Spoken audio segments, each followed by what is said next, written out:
What's good, everybody? Y'all know who it is. It is your boy, the Grandmaster Troll Show, back from vacation. That's right. I had to walk away from black YouTube, black social media. I had to get my mind right. Gas is approaching $8 a gallon here in California, and your boy GMT had to reconsider life. So, been on vacation for a while, but we're back. We got a whole lot to talk about. We're gonna be reacting to a lot of videos, a lot of stuff that I missed almost for this whole month of June. It appears as though nobody's making more Kevin Samuels videos. Everybody has already forgotten about your boy Kevin Samuels. But you guys know how I start off my show.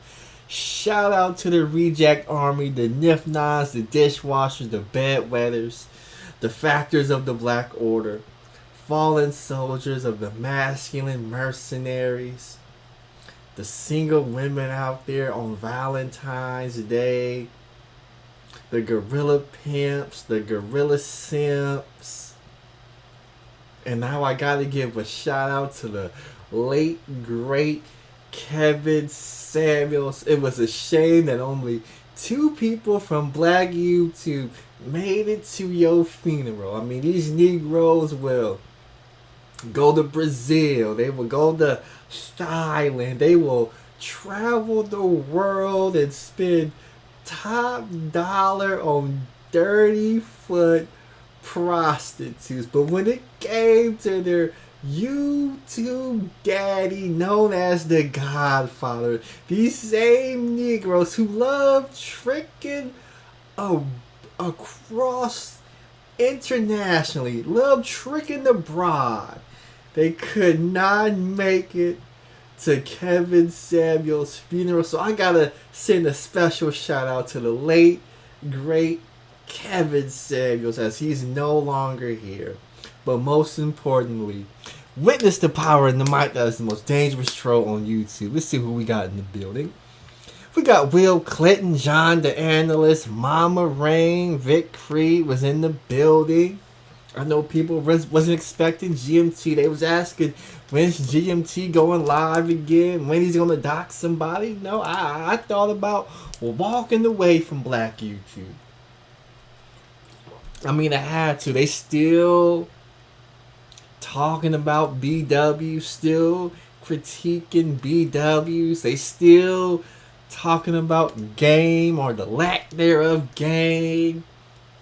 The same people is still beefing. They call up in the same beefs. And after a while, I just had to walk away and do something new. But let's bring it back, because the title of this one is Summer Has Came for Bossy Empryss. I thought I was going to talk a lot about this topic, but unfortunately, she took down the videos, of her hardships on YouTube, saying she was having mental health problems. People, BWs, were coming after her. She couldn't handle it no more. She didn't have the money to buy makeup to do her makeup review videos. And we saw what Winter did to Bossy Empryss, but what Summer is getting ready to do against middle class folks throughout this country.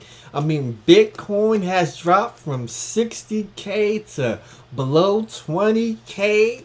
Ethereum hit $800 a couple of days ago. Stock market has gone to shit. I mean, there's coins and stocks that I own that have dropped 90%. And when you see your portfolio drop 5 figures in gas prices, since I'm in California, go up to nearly $8 a gallon. That's right. I mean, I still buy the cheap Arco gas, so I'm in there at $6.50. But if I don't get gas before I go to work, I'm gonna have to spend $7.30, $7.50, depending on what city I go out here in the Bay Area. And I know there's places in Southern California, throughout the valley, you know, when you're driving from the Bay Area to Los Angeles, I already know there's gas stations that's selling gas for $8. So when you seeing your portfolios drop 5 figures, gas, inflation, you know, the dollar menus, the $3 menu now, I mean, you will reconsider what you doing in life. So I know there's a lot of people going through it. We got Eric Bird coming through, $5 on the super chat. Salute to Eric Bird. Let's see if he's wrenched up, and he is. Support the channel. Hit the cash app.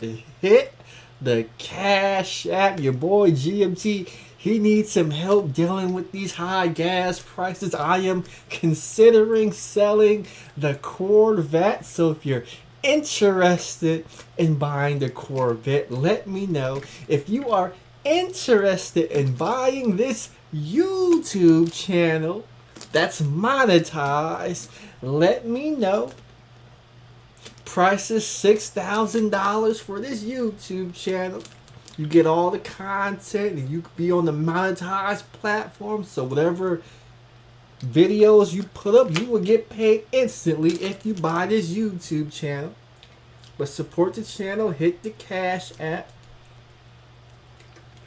Yeah, but summer is coming for a lot of folks. You know, a lot of talk about the Joe Biden winter, but little did they know that the Joe Biden summer, gas at an all-time high, plane tickets at an all-time high, meat at an all-time high. Woo! What do you think Bossy Empryss gonna do when she over there on her YouTube channel, averaging about 15 live viewers?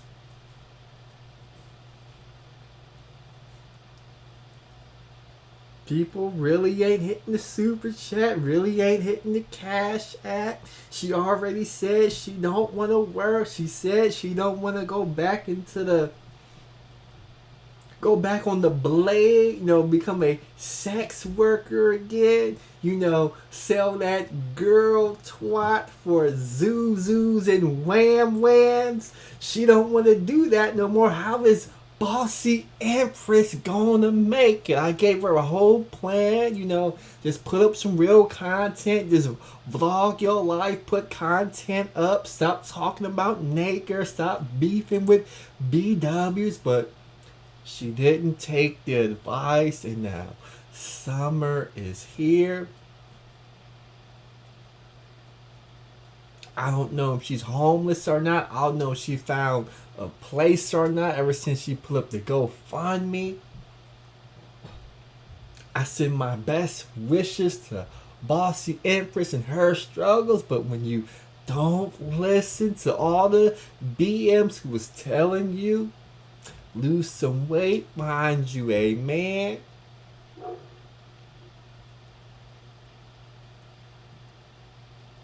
you know, stop, get off that divestment train. And now she put up real YouTube content to put money in your pocket. She didn't want to listen, so now she on YouTube crying again, talking about quitting YouTube because she can't cut it. Can't cut it. I would have loved to play those Bossy Empryss videos where she fighting back tears,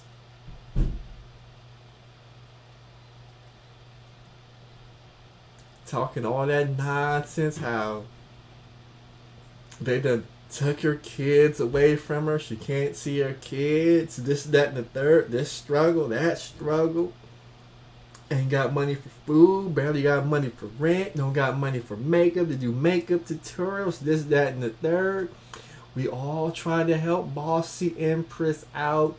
Trinity Time Travels, she got into a beef with Trinity Time Travels. Trinity tried to, school her to the game and what she could do to put some money in her pocket, and she didn't want to listen. And now summer is here. You got this heat wave. It was 100 degrees yesterday in San Francisco.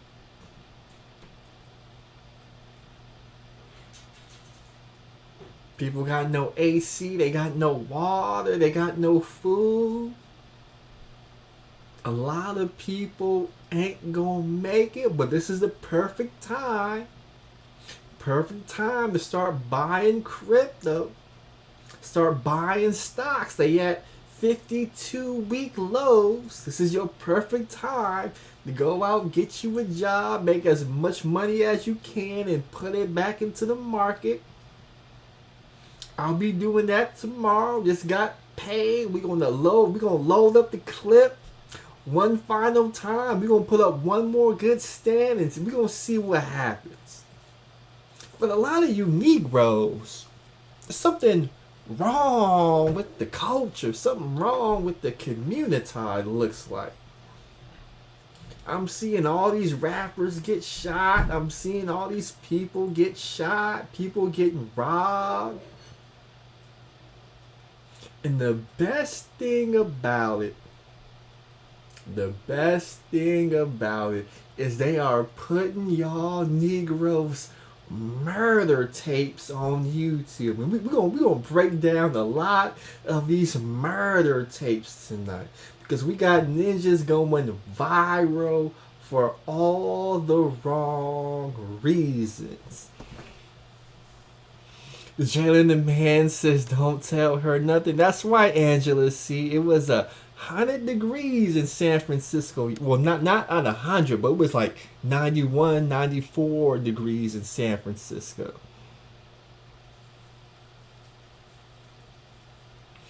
Well, a lot of folks out there is getting popped. Now, a couple of days ago was Father's Day. One talking point of the manosphere when it comes to fathers, they say fathers are the most active out of all the fathers in the different ethnic groups. Black fathers are more involved. I'm not going to argue that. They say black fathers are the most active.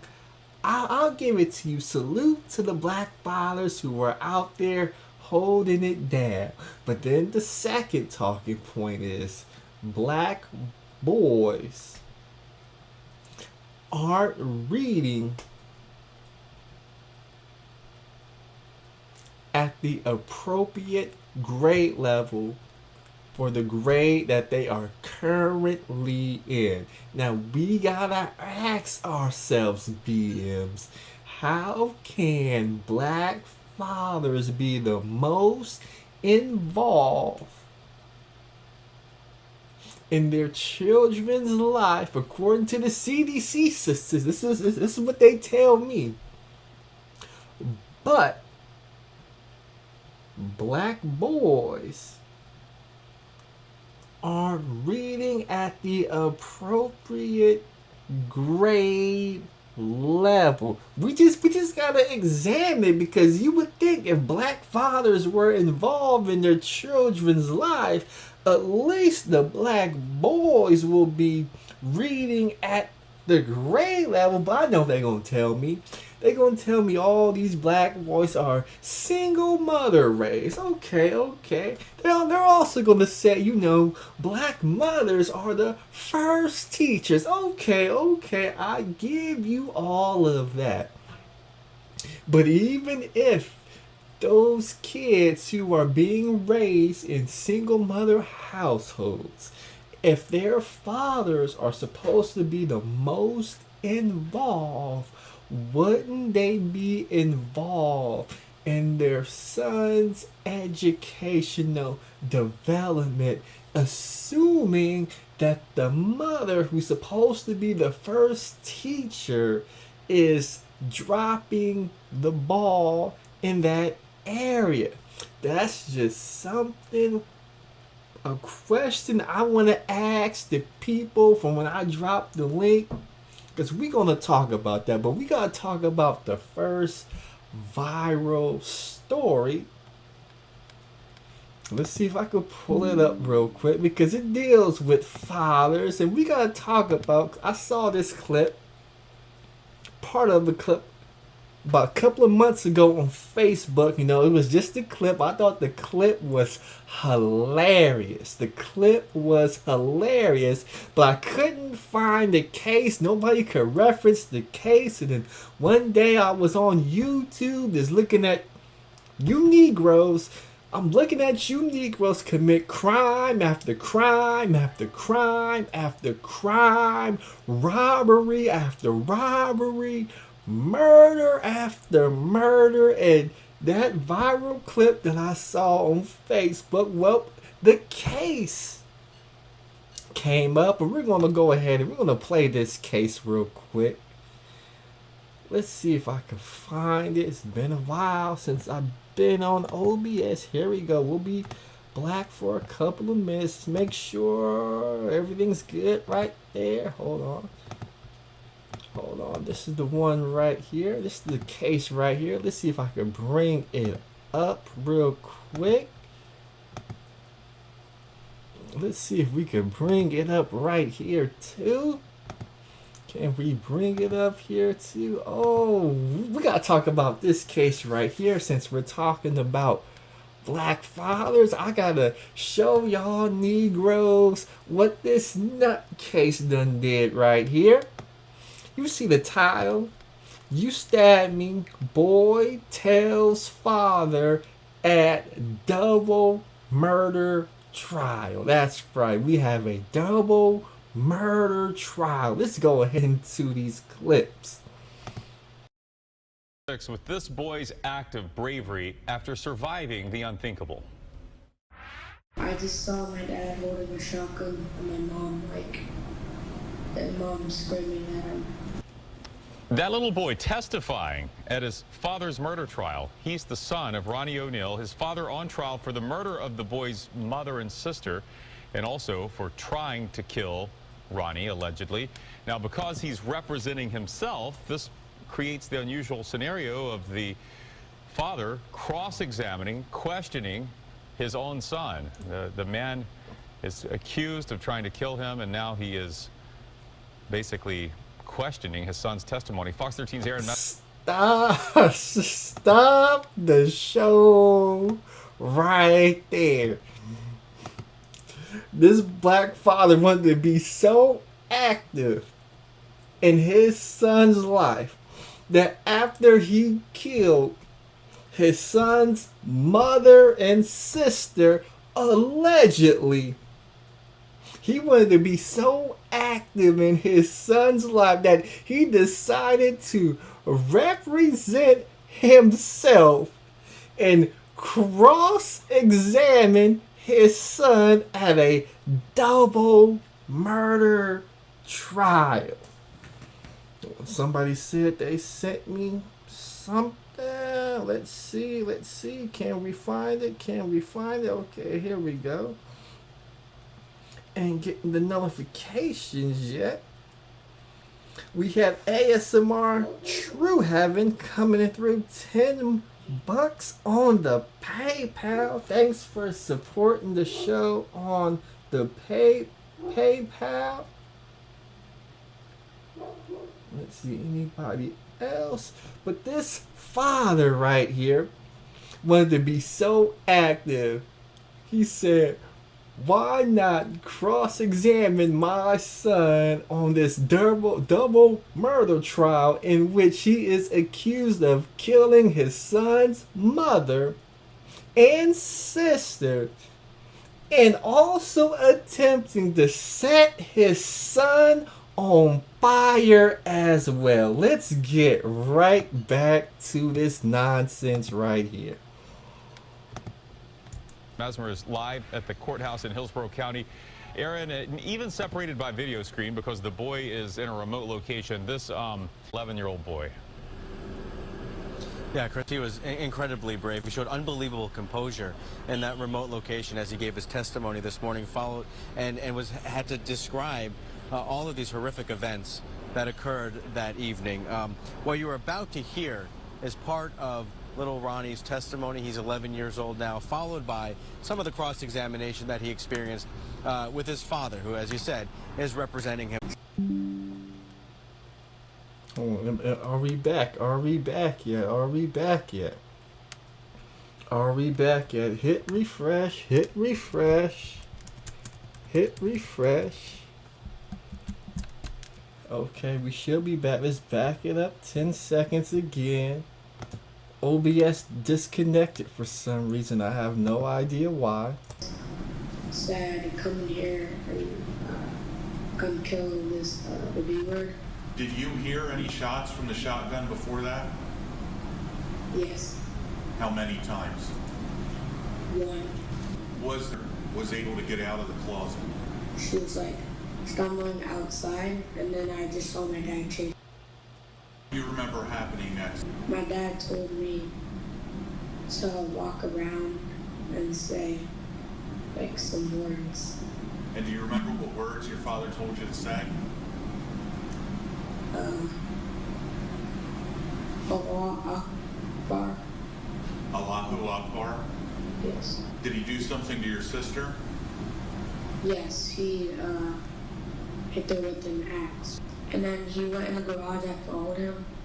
He put me on the ground, and then he had his foot on top. I was laying on my stomach. He had his foot on top of me, and he was holding me down. And he was like lighting a match. Mr. O'Neill, any questions? How you doing, Ron? Stop the show right there. So we done heard testimony from the son. The son broke down how he shot his mother with a shotgun, hit his sister with an axe, and then took his son into the garage, put him on his stomach on the floor, and put his foot on top of him.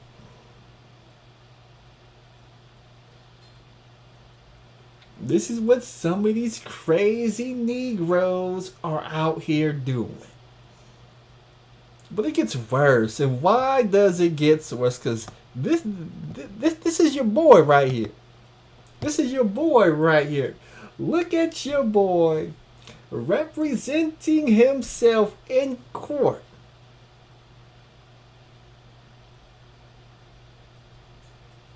Your boy, Mr. Ronnie O'Neill, didn't have the decency to give himself a haircut. He out there with the suit and tie. He's speaking the King's English. But he didn't have the audacity. He didn't have the wherewithal, the common sense that says, you know what? I should give myself a decent haircut if I want to beat this double murder trial, because if I come out here with one of them video game haircuts, the jury gonna think I'm crazy and they gonna end up convicting me. So this is how your boy cross-examined his own son. Good. It's good to see you, man. Good to see you too. Did you see me shoot your mom? No.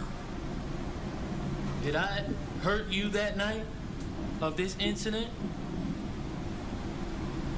Yes. I did. And how did I hurt you? You stabbed me.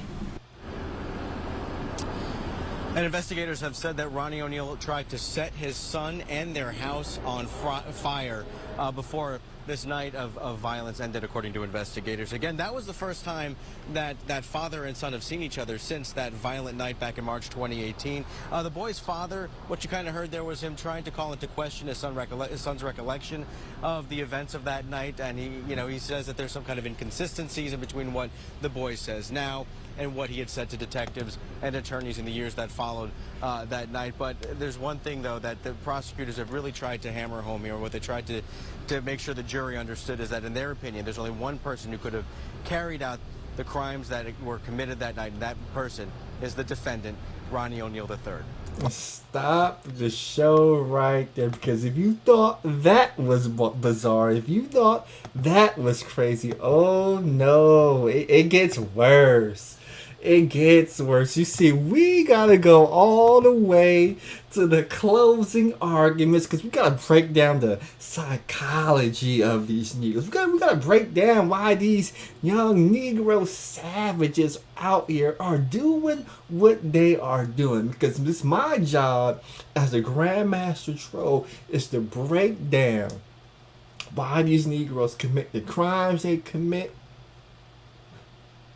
Then after, why they do the things they do. And with all this information, people who are watching this video, you will know how to protect yourself from these young savages. But we gotta go to the closing arguments, because it gets worse. You could really see how this dude isn't all there, how he's just not, something is wrong with this Negro right here. This is going to be all evident in this video right here. Let's get right to it. These are the closing arguments of Mr. Ronnie O'Neill, who's representing himself in a double murder trial of his baby mama and his daughter, allegedly.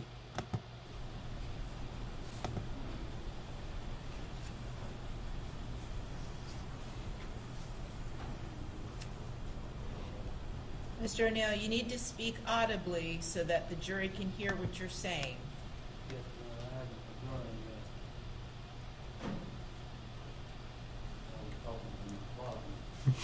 Stop.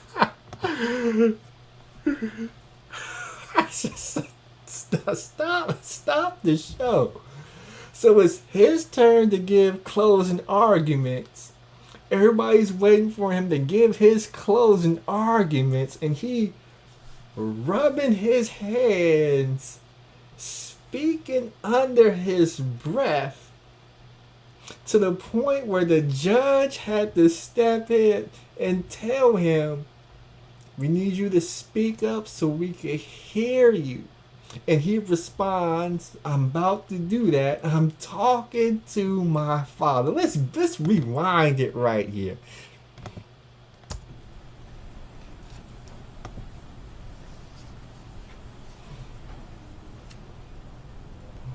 Mr. O'Neill, you need to speak audibly so that the jury can hear what you're saying.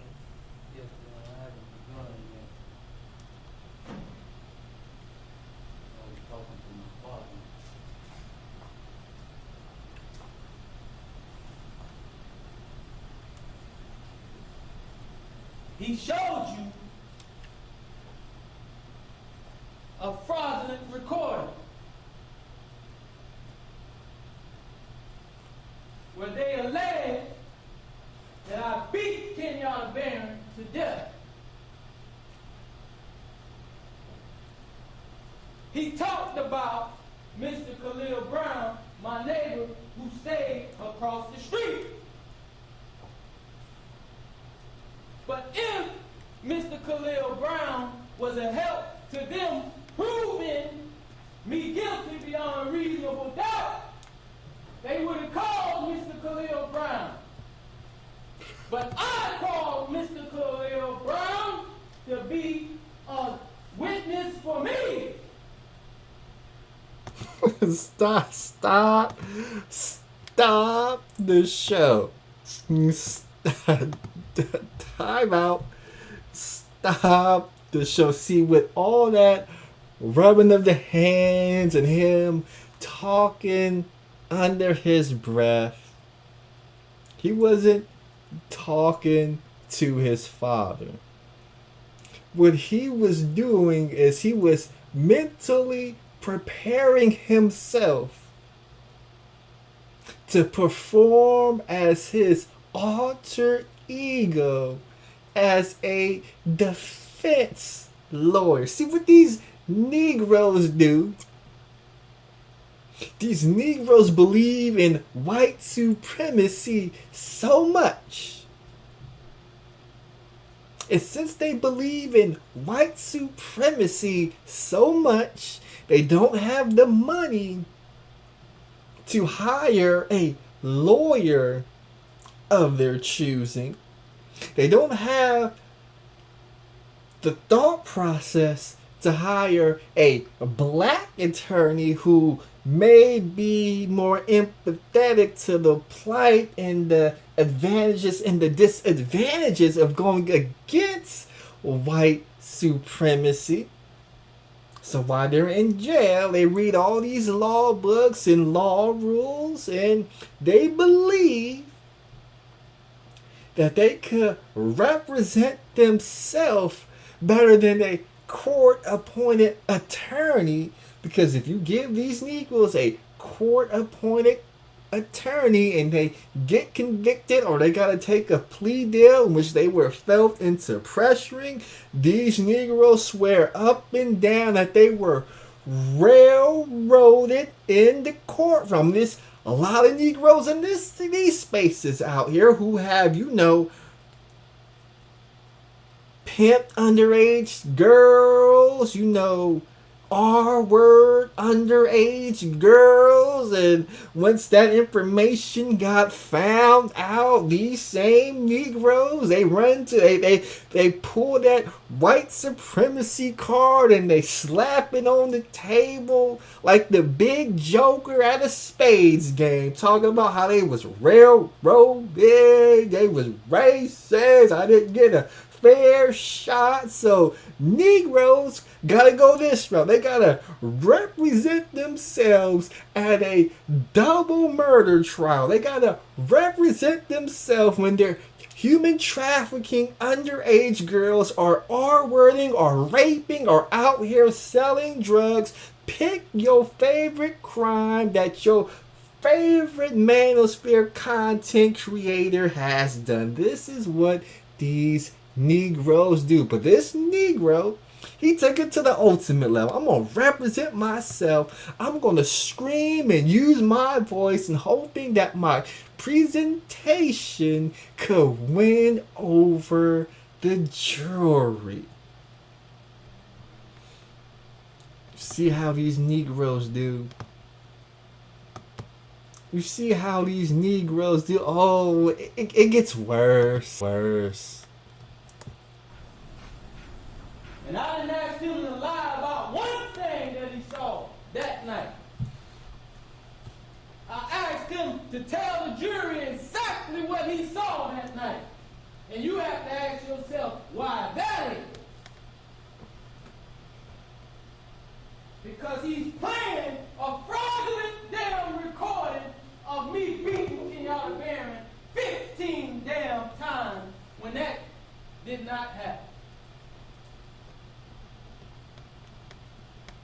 And like I told you earlier, you will know the truth, whether in this trial or the next one. Better believe it. And if you think I'm here to play around with y'all, God damn it, I'm not. All right, Mr. O'Neill, please stop using swearing language. It's not appropriate in a closing argument. Stop the show. I got to play that back. He in the courtroom with all these white folks. Ain't paying him no attention. They barely looking at him. He in the courtroom with all these white folks wasting their time at this double murder trial. talking about this right here. Better believe it. If you think I'm here to play around with y'all, God damn it, I'm not. All right, Mr. O'Neill, please stop using. He says, if you think I'm here to play around with y'all, God damn it, I'm not. Oh, I gotta take a recording of this right here. I got to record this line right here. I gotta use this line real quick. Let me go ahead and record and take a little recording real quick.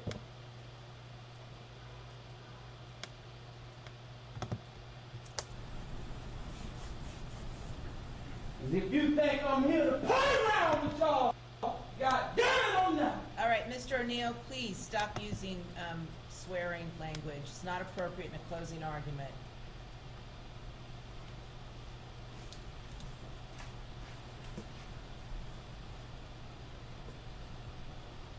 Now he played a recording that was sped up. Why didn't you play the regular recording that people can understand what the call was saying? Objection to the defendant asking a question, Your Honor. I'm going to sustain I'm talking to Okay. people. Mr. O'Neill, listen, please just keep in mind this is not personal towards the prosecutors. Please keep your comments directed towards the evidence and the law. Thank you. He said, yeah. All these, this Negro is crazy right here. Keep your comments directed towards the evidence and the law. Thank you.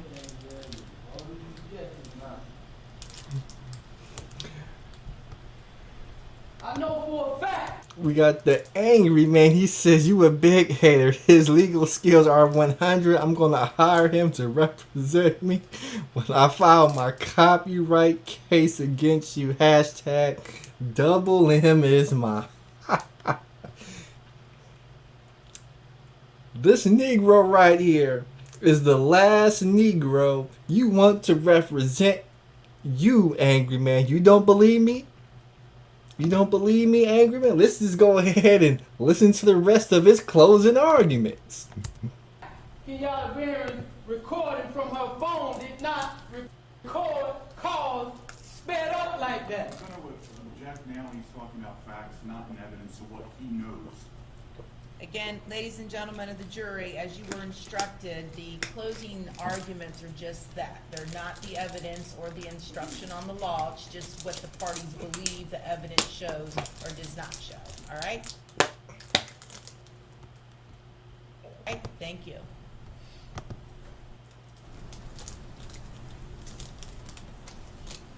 You heard Mr. Khalil Brown. You've been hearing me for 2 weeks now, telling you that they committed criminal acts against me with the 911 call and that fraudulent video that they just showed y'all. Now, I'm gonna prove it to you.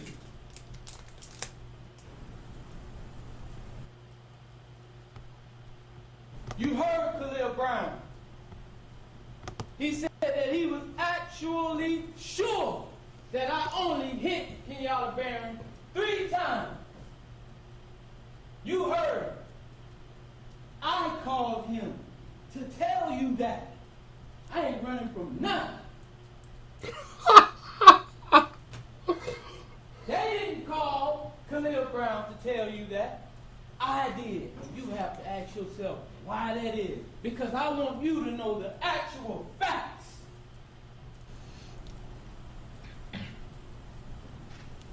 I did kill Kenyatta Barron. But I want you to tell it like it is if you're going to tell it. Stop the show. Let's rewind that back. I did kill Kenyatta Barron.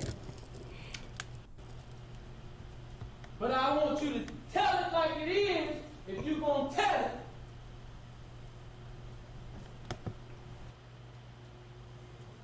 Your boy, at the end of his closing argument, after he done pleaded not guilty, after he done went through all kind of tests to see if he was competent to stand trial, after representing himself, pushing all the dates back, this, that, and the third, after he done grew out his hair, put on a suit, after he done cross-examined his own son and had his own son had to break down how he almost set him on fire and stabbed him, after arguing against the objections, arguing against the evidence, saying the recording of him committing the acts was fraudulent, the 911 calls where you could hear shotguns and people screaming in the background, he said it was sped up and couldn't be trusted. After all of that, we get to the closing arguments, and when he closes on his closing arguments, he says this right here. For facts.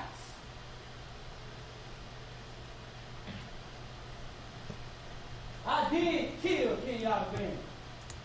He confesses to killing Kiana Barron. Where do they find these Negroes at? Where do you find these Negroes? Where do you find them? They just waste taxpayers' money on a crime he know he committed. He, in his mind, he came up with a plan that says, I'm going to plead not guilty, I'm going to represent myself, I'm going to drag this on out, I'm going to cross-examine my son, and when we get to closing arguments, after all the objections, after I done yelled and screamed to try and persuade the jury, when we get to the very end, I'm going to admit to killing the mother of his son, or the sister of his son.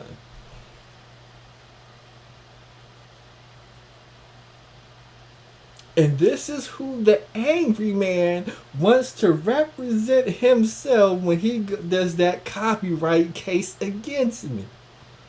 You know what this Negro gonna say in court, but these Negroes out here, all these Negroes out here, they are crazy. They're crazy. They're crazy. So what we're gonna do now? A whole lot of these videos I gotta talk about of Negroes going viral. We had a Negro have. This Negro had 33 kids by himself. 33 kids. With like 7, 8, 11 different baby mamas. We had that. We had the mass shooting where a dude put a GoPro on his head. He put a GoPro on his head. Hold on. The people aren't hearing me. Give me 1 second. The dude said he was sitting at home,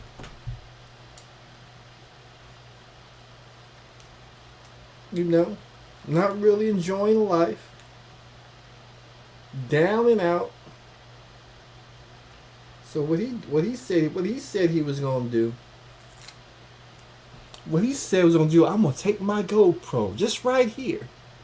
People put these on their motorcycle helmets. They create films with one of these.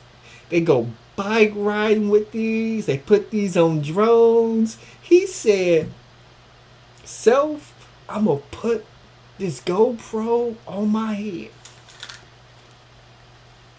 Just like this. And instead of using this as an action camera, what I'm going to do is I'm going to put this on my head just like this. I'm gonna load up my gun. I'm gonna go to a grocery store.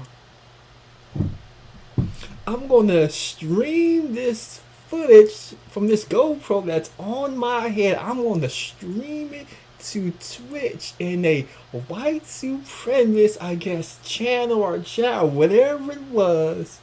And I'm gonna commit. This is what he did. I'm going to shoot up the store and stream it live. Then we had another Negro down in Texas said, I'm going to shoot my grandmother and then go to an elementary school and shoot all kind of kids and teachers. Somebody tell me what is going on. The angry man says you should have paid attention. You should have paid attention to my angry man standard. He would have gone off scot-free after turning my Benz to Hertz. Couldn't DoorDash enough in it. These are some of the things that Negroes are doing. So I'm gonna talk about that a little bit. I can't play the footage of the dude who put the GoPro on his head and went shooting, because if I play that video, of course they'll say it's against their guidelines and whatever. But I watched the video, World Star Hip Hop. Dude was driving in his car, he put the GoPro on, he loaded up the gun, he parked the car in front of the grocery store, got out of the car with this big assault rifle. White woman was just walking, didn't have a clue in the room, was skipping just like this. He put up the gun, pointed at her, shot, and all you seen was a white woman was just skipping, and then her body went limp, and as she was falling, I guess that's when Amazon, Twitch, or whatever, shout out to Jeff Bezos, because if this Negro would have streamed that on the YouTube, it would have took YouTube forever to get that video. But as soon as he pulled the trigger, Twitch, I guess, cut the stream.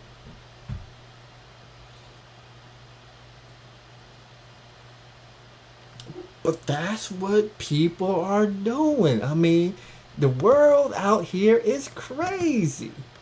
The world out here is crazy. How crazy? Let's see if I can find some of these videos real quick, so we can break down some of these videos real quick, because the people ought to know the dangers.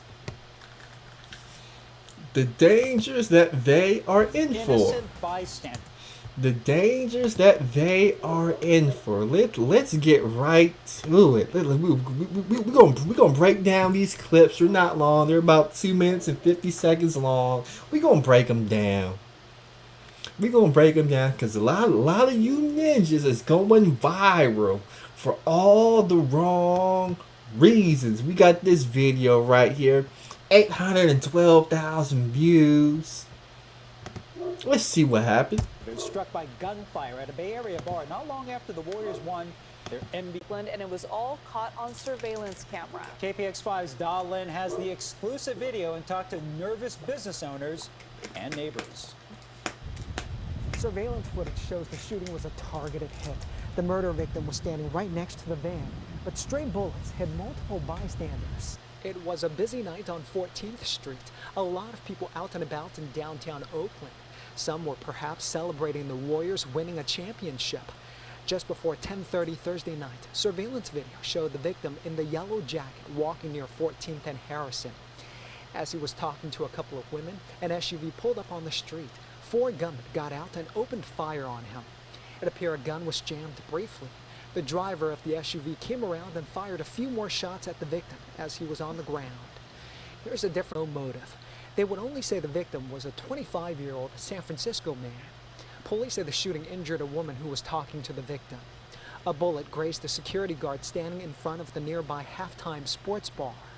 Stray bullets also hit 2 customers inside a different bar. Stop the show. Stop the show right there. You see? You people out there, you gotta protect yourself, because at any time the ops could run up on you, and you got to be ready. You got to be ready. You gotta constantly have your head on a swivel. So where you are at, your ops is coming at you from the blind side. They're coming at you from the blind side. You don't believe me? Let's see if I can break this down real quick. For some reason, my computer keep on freezing. Let's see if we can break this down real quick.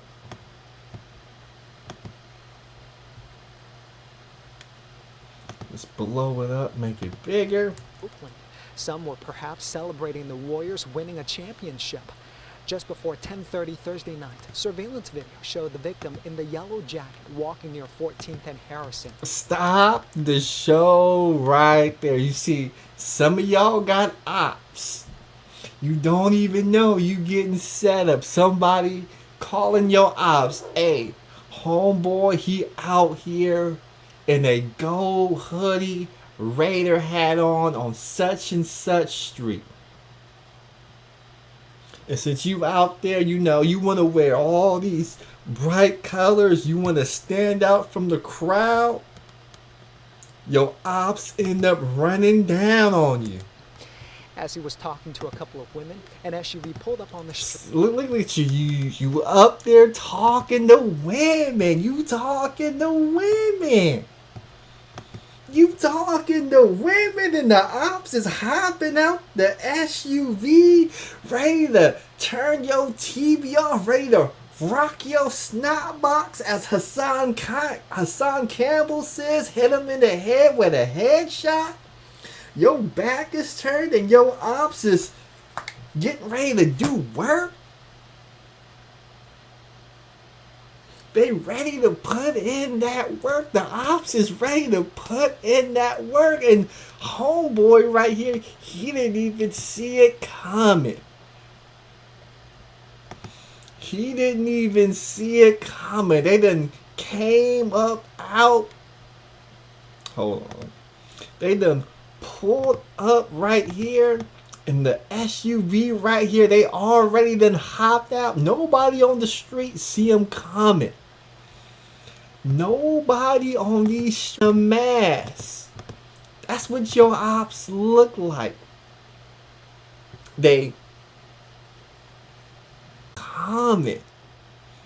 You talking to women, having a good old time. The Warriors just won the championship.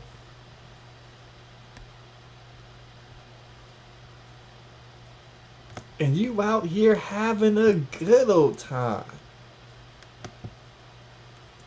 4 gunmen got out and opened. They got 4. You got 4 Negroes with guns. They hitting the stands. They shooting. Everybody ducking. People in the street, they trying to drive away. Fire on him. It appeared a gun was jammed briefly. The driver of the SUV came around and fired a few more shots at the victim as he was on the ground. Here's a different camera angle. Oakland police say the targeted victim died at the scene. So far, no motive. They would only say the victim was a 25-year-old. Look at your boy right here. He got the Mickey Mouse gloves on, hoodie. You can't even see what he look like right here. He gonna come around. He gonna have his gun. He gonna stand over you, and he gonna empty the whole clip in you. Dude right here taking cover, lucky that he wasn't on the ops radar, because even he couldn't even pick a good place to hide. Only thing he could do is take cover and hope that they wasn't looking for him. San Francisco man. Police say the shooting injured a woman who was talking to the victim. A bullet grazed the security guard standing in front of the nearby halftime sports bar. Stray bullets also hit 2 customers inside a different bar. This had nothing at all to do with any Warriors game. It had nothing to do with my bar or 310. It had everything to do with the climate of the Bay Area, with gun violence. It's unclear where the victim was going or what brought him to 14th Street. The owner of Halftime Sports Bar, James Daly, says he worries for the safety of his customers and staff. I have 3 daughters that work in my place, and it scares me to death that this is the kind of activity that we see in Oakland now with the gun violence. We're suffering as a people. We're hurt. We're traumatized. This is not what we want. Nearby business owners want more police patrols and the national headlines. We cut gun violence in half in Oakland, and we've kept it there for many years until the pandemic. The mayor says they'll put more resources into ceasefire to try to stop the violence. Neighbors say this has to stop. Yeah, I don't go out past 9 o'clock because too much activity. There's too much activity out here, and it's just too dangerous. Business owners on this block say they survived the pandemic, but they worry they won't survive the violence because people are afraid to come down here. They hope people will support them by simply patronizing their businesses. See? And that's the problem. That's the problem right there. You got business owners. These are supposed to be black-owned business owners. Black-owned business owners are more concerned with their bottom line, more concerned with customers feeling safe to patronize their business so they could make dog. I played you the news clip. I didn't put words in their mouth. They didn't say not too much about the young man who got shot up. They talked about their daughters who's working at the restaurant. They talked about customers being afraid to come to their business and patronize their business because people is getting shot outside. Young man got shot up. Got his snot box rocks. Got his TV turned off. And this is what y'all whole tap Negroes is talking about. I mean, come on, man. Come on. You ain't gotta do that. I'm trying to get customers here. I'm trying to make some money. And you outside shooting people. They ain't got no plan to stop the violence.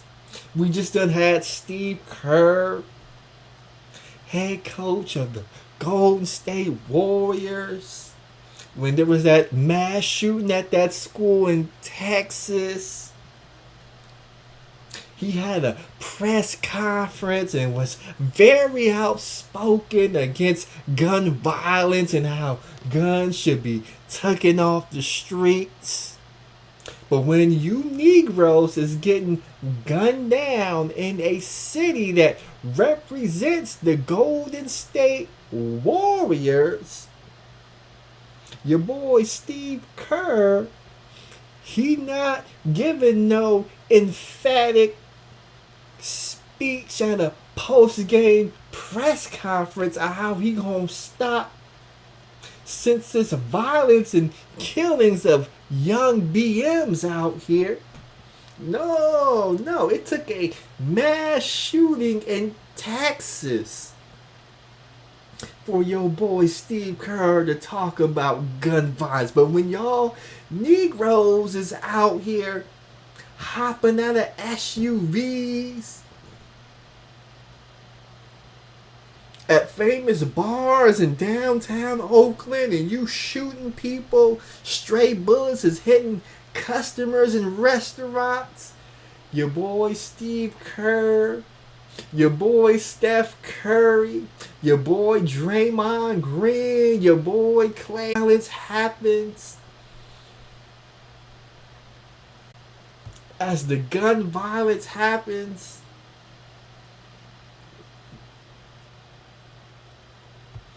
as the gun violence happens in their own backyard.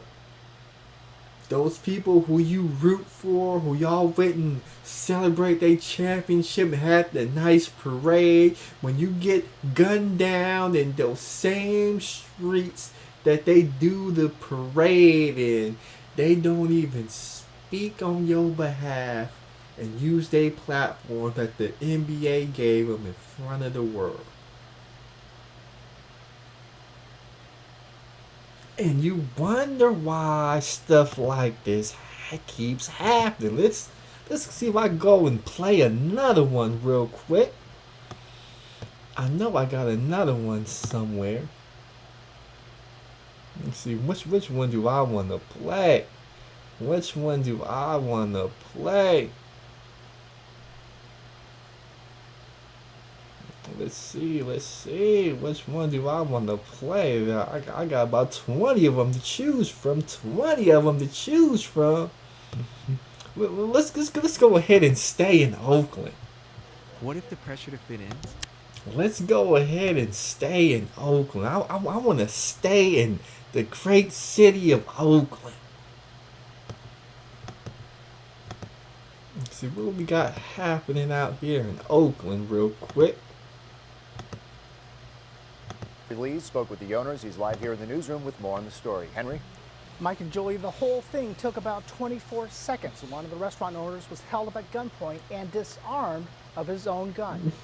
Surveillance video shows several armed men converging on 3 victims in a parking lot in Oakland's Diamond District. No, everything happened so fast. It happened behind La Perla Puerto Rican Cuisine on Fruitville Avenue near 580 at about 7 Wednesday night. Restaurant owner Gabriel Ortiz was hanging out with 2 friends just minutes before closing. I see a guy just, come out from the side of the truck with the gun to my buddy's face. I stepped back, and I got a gun to my back. The men wore masks and yelled out demands. Give it up, give it up, give it up. But take a closer look. Ortiz was himself armed with a gun. One of the robbers took it away. And I was getting ready to pull my firearm, and his guy was right behind me.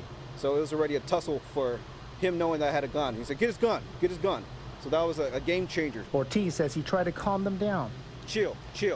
It's all right, chill. What do you guys want? Chill. The men stole cash and Ortiz's gold necklace. Moments before the robbery, the men apparently cased the restaurant from a red Toyota Camry. There they are right here. They slow down in front of the restaurant. They're looking inside. See how long they stopped there? Stop the show. You guys heard the story, but we gotta rewind it. We gotta rewind it and break down the tape. We gotta break down the tape and see what exactly happened. His own gun.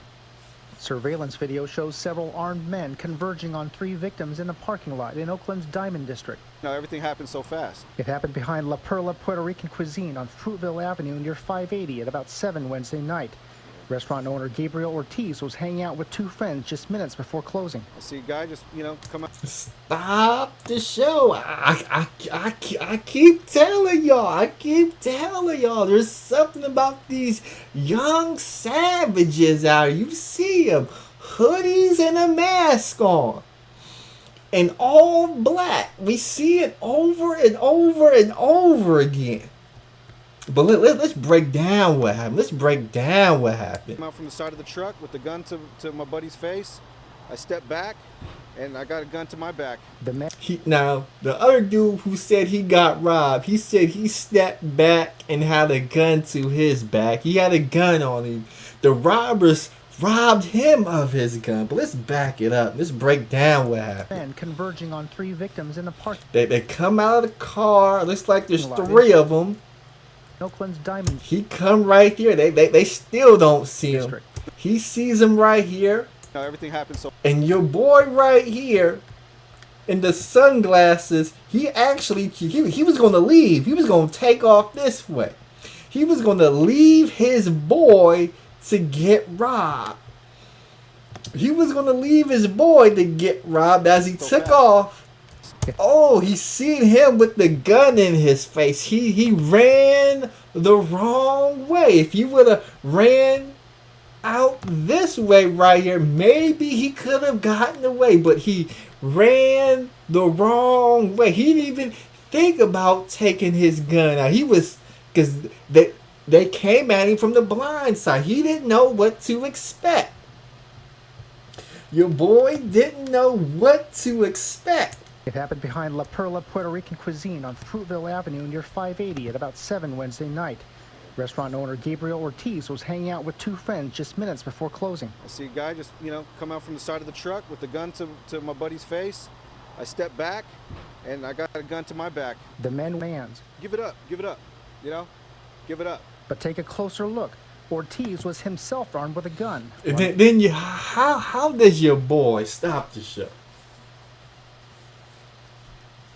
How does your boy Ortiz have a gun on him for situations just like this? He got his piece on him for situations just like this. So if somebody would try him, somebody would try to rob him, he'd be able to protect himself. You see, these savages, they're so sophisticated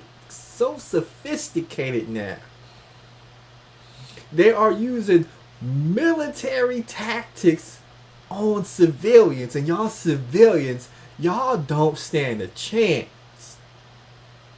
Y'all don't stand a chance. They are literally cutting off every exit route. There was 3 dudes. We seen them get out of the car. One went this way, one went that way, one went the other way.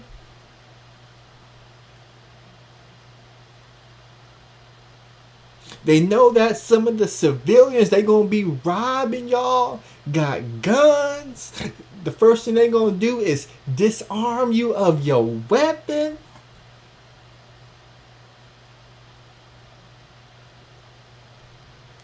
This is what's going on. Let's get back to the end of this clip real quick. The robbers took it away. And I was getting ready to pull my firearm, and this guy was right behind me. So it was already a tussle for him knowing that I had a gun. He said, "Get his gun, get his gun." So that was a game changer. Ortiz says he tried to calm them down. Firearm. You got Ortiz over. Look at your boy Ortiz. Your boy Ortiz is trying to get killed. And this guy was right behind me. So it was already a tussle for. Let's see if I can back it up a Ortiz little bit. was himself armed with a gun. One of the robbers took it away. And I was getting ready to pull my firearm, and this guy. Your boy Ortiz right here is gonna grab. He gonna try and grab the gun from the robber. Your boy Ortiz is doing everything to lose his life right here. This is how you not get robbed. When somebody robbing you and you had a gun on you and they disarm you of your gun, the last thing you want to do is tussle with the gun of the robbers when that gun can easily be fired. That's the last thing you want to do. Best thing you could do is just give them what they want, because they caught you lacking. They caught you slipping. You're going to have to hold this L. Behind me. So it was already a tussle for him knowing that I had a gun. He said, "Get his gun, get his gun." So that was a game changer. Ortiz says he tried to calm them down. Chill. It's all right. Chill. What do you guys want? Chill. The men stole cash and Ortiz's gold necklace. Moments before the robbery, the men apparently cased the restaurant from a red Toyota Camry. There they are right here. They slow down in front of the restaurant. They're looking inside. See how long they stopped there? Ortiz says it's difficult enough as it is trying to make a living. I'm a family man, I mean, it's not easy, especially during this pandemic, to make it earn, work for it, hustle. While you're over here having to take things that people work hard for. The safety of the citizen of Oakland, which right now is none. Jose Ortiz owns the restaurant with his son. You're still on time to turn your life around. It's better all the way to earn the living than playing with your life, because it's only 2 things that is going to be waiting for them, the jail or down in the ground. Oakland police are reviewing the surveillance video in hopes of identifying the robbers. Anyone with information is asked to contact investigators. So it's obvious the Oakland PD, they have no idea. Oakland PD has no idea who these robbers are because, again, they're in hoodies and masks, so it's hard to identify them. And they need one of y'all out there. They need one of y'all to do their work for them. They need y'all to drop a dime on them. So if you know who them robbers were, please let somebody know. Please let somebody know. Let the authorities. Let's see. Let's go ahead and leave Oakland. Let's go ahead and leave Oakland for a minute. And the reason why we leaving Oakland, because there's a lot of YouTubers out here. There's a lot of YouTubers out here who stream from their cars. There's a lot of YouTubers out here who stream from their cars, and and I want to better protect people who stream from their cars. I want to keep y'all safe. I don't want y'all to get robbed. I don't want y'all to lose your life. I really want to protect y'all people out there. I want to give you all the things you need in order to survive in these streets, because these young Negro savages, they do not care. We got the angry man says, I stay with the strap like a real nigga. The feds don't know I own one. You copyright ninjas gonna catch a hot one. This next video is just for you, angry man, because I know you like live streaming from your car, and I don't want nobody to run down on you. I don't want nobody to run down on you the way they ran down on this young man right here. So with that said, let's get right to it right here. 38-year-old Warka Anaga of Amhara State opposes the Ethiopian government in his broadcast back home.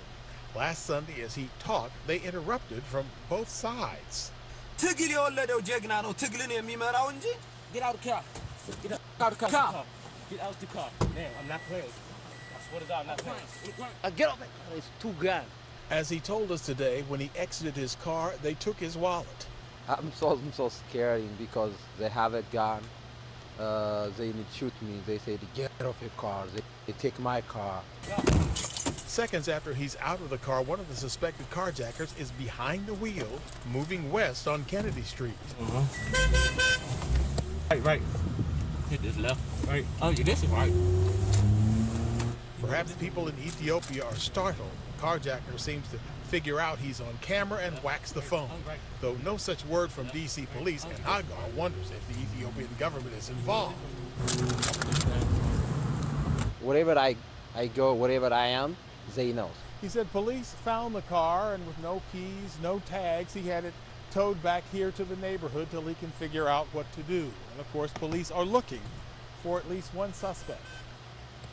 In Washington, I'm Sam Ford. Stop the show. Let's go. We gotta back it up, because I know a lot of you Negroes, you like live streaming from your car. We seen C Boogie, we seen the Angry Man, Kevin Samuels, Mr. Fantastic. I think Rollo, my man Rollo, he streams from his car from time to time. I don't want this happening to y'all good brothers out here. This is your boy. Now, I don't know what neighborhood he in, but we all see, if you're going to be live streaming, you either want to be on the move, or you want to park yourself in one of them, one of them warehouse facilities where nobody else is around. So if somebody do run up on you, you be able to spot and identify them. But when you just parked in a regular neighborhood, this is what can happen. Let's break it down. Last Sunday, as he talked, they interrupted from both sides. Stop the show. Stop. Time out. Stop the show. You doing the live stream? No, you cooking these BWs, you cooking the gynocracy, you screaming and yelling, and at the corner of your eye, what do you see? What do they see? That's right, you see Negroes with hoodies and masks on, toting guns. And it was at this moment your boy realized he was a sitting duck.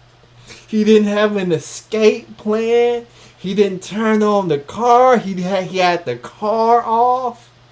So he didn't have enough time to turn the ignition, shift it, and then drive. You see these Negroes come. You know exactly what they want. I mean, you just see these Negroes come up out of the cut on him. Get out of the car. Yeah, you right. Yeah, that's right. You getting you about to get carjacked. You getting carjacked. He still don't believe it. Get out of the car. Get out of the car. Look at he said, oh shit, I got people in front of me, I got people behind me. All I can do is put my hands up and show that I'm not a threat. They telling you to get out the car. Get out the car. Damn, I'm not playing with he said he not playing with you. These young savages, they are not playing. We seen dude in the trial. We seen dude in the trial when he was representing himself. He said, I'm not playing with y'all, goddammit. Dude right here, he getting robbed. Dude told him, I'm not playing with you. See, these young savages, they are not playing with you. Both sides. Get out of the car. Get out of the car. Get out of the car. Get out the car. Damn, I'm not playing. I swear to God, I'm not playing. Get off it. It's too gun. As he told us today, when he exited his car, they took his wallet. I'm so scared because they have a gun. They need to shoot me. They say to get off your car. They take my car. Seconds after he's out of the car, one of the suspected carjackers is behind the wheel, moving west on Kennedy Street. Right. Hit this left. Right. Oh, you this is right. Perhaps people in Ethiopia are startled. Carjackers seem... Look at people in Ethiopia. People in Ethiopia can't believe somebody was talking to them about government, about politics, or whatever it was, and here we are. Another young savage, black hoodie, mask, and gloves.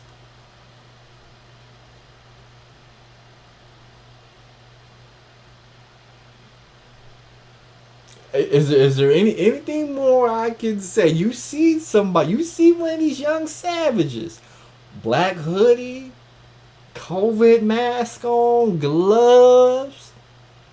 Your alarms need to go up. Don't let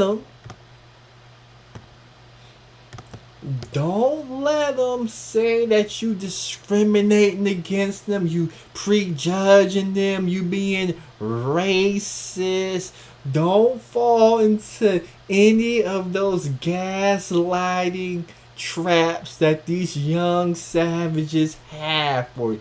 This is why a lot of y'all people, y'all getting robbed, or you getting your wig pushed back because you trying to show empathy to some young savages, and these young savages are telling y'all they are not playing with y'all. They are not playing. So since they not playing with y'all, y'all need to stop playing with them. When they commit these crimes, you need to arrest them. You need to make sure that bail money is high. You need to remand bail if they're repeat offenders.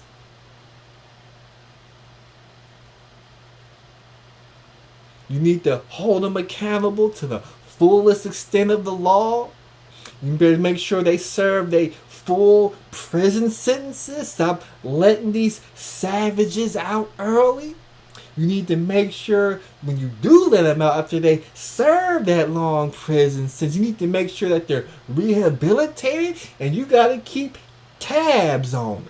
Because if you just let them go out into the street, they going to end up committing more crimes. They going to end up robbing more people. And at the very worst, they going to end up taking somebody's life. You don't believe me? Oh, you still don't believe the Grandmaster Troll? That's why I got more of these videos.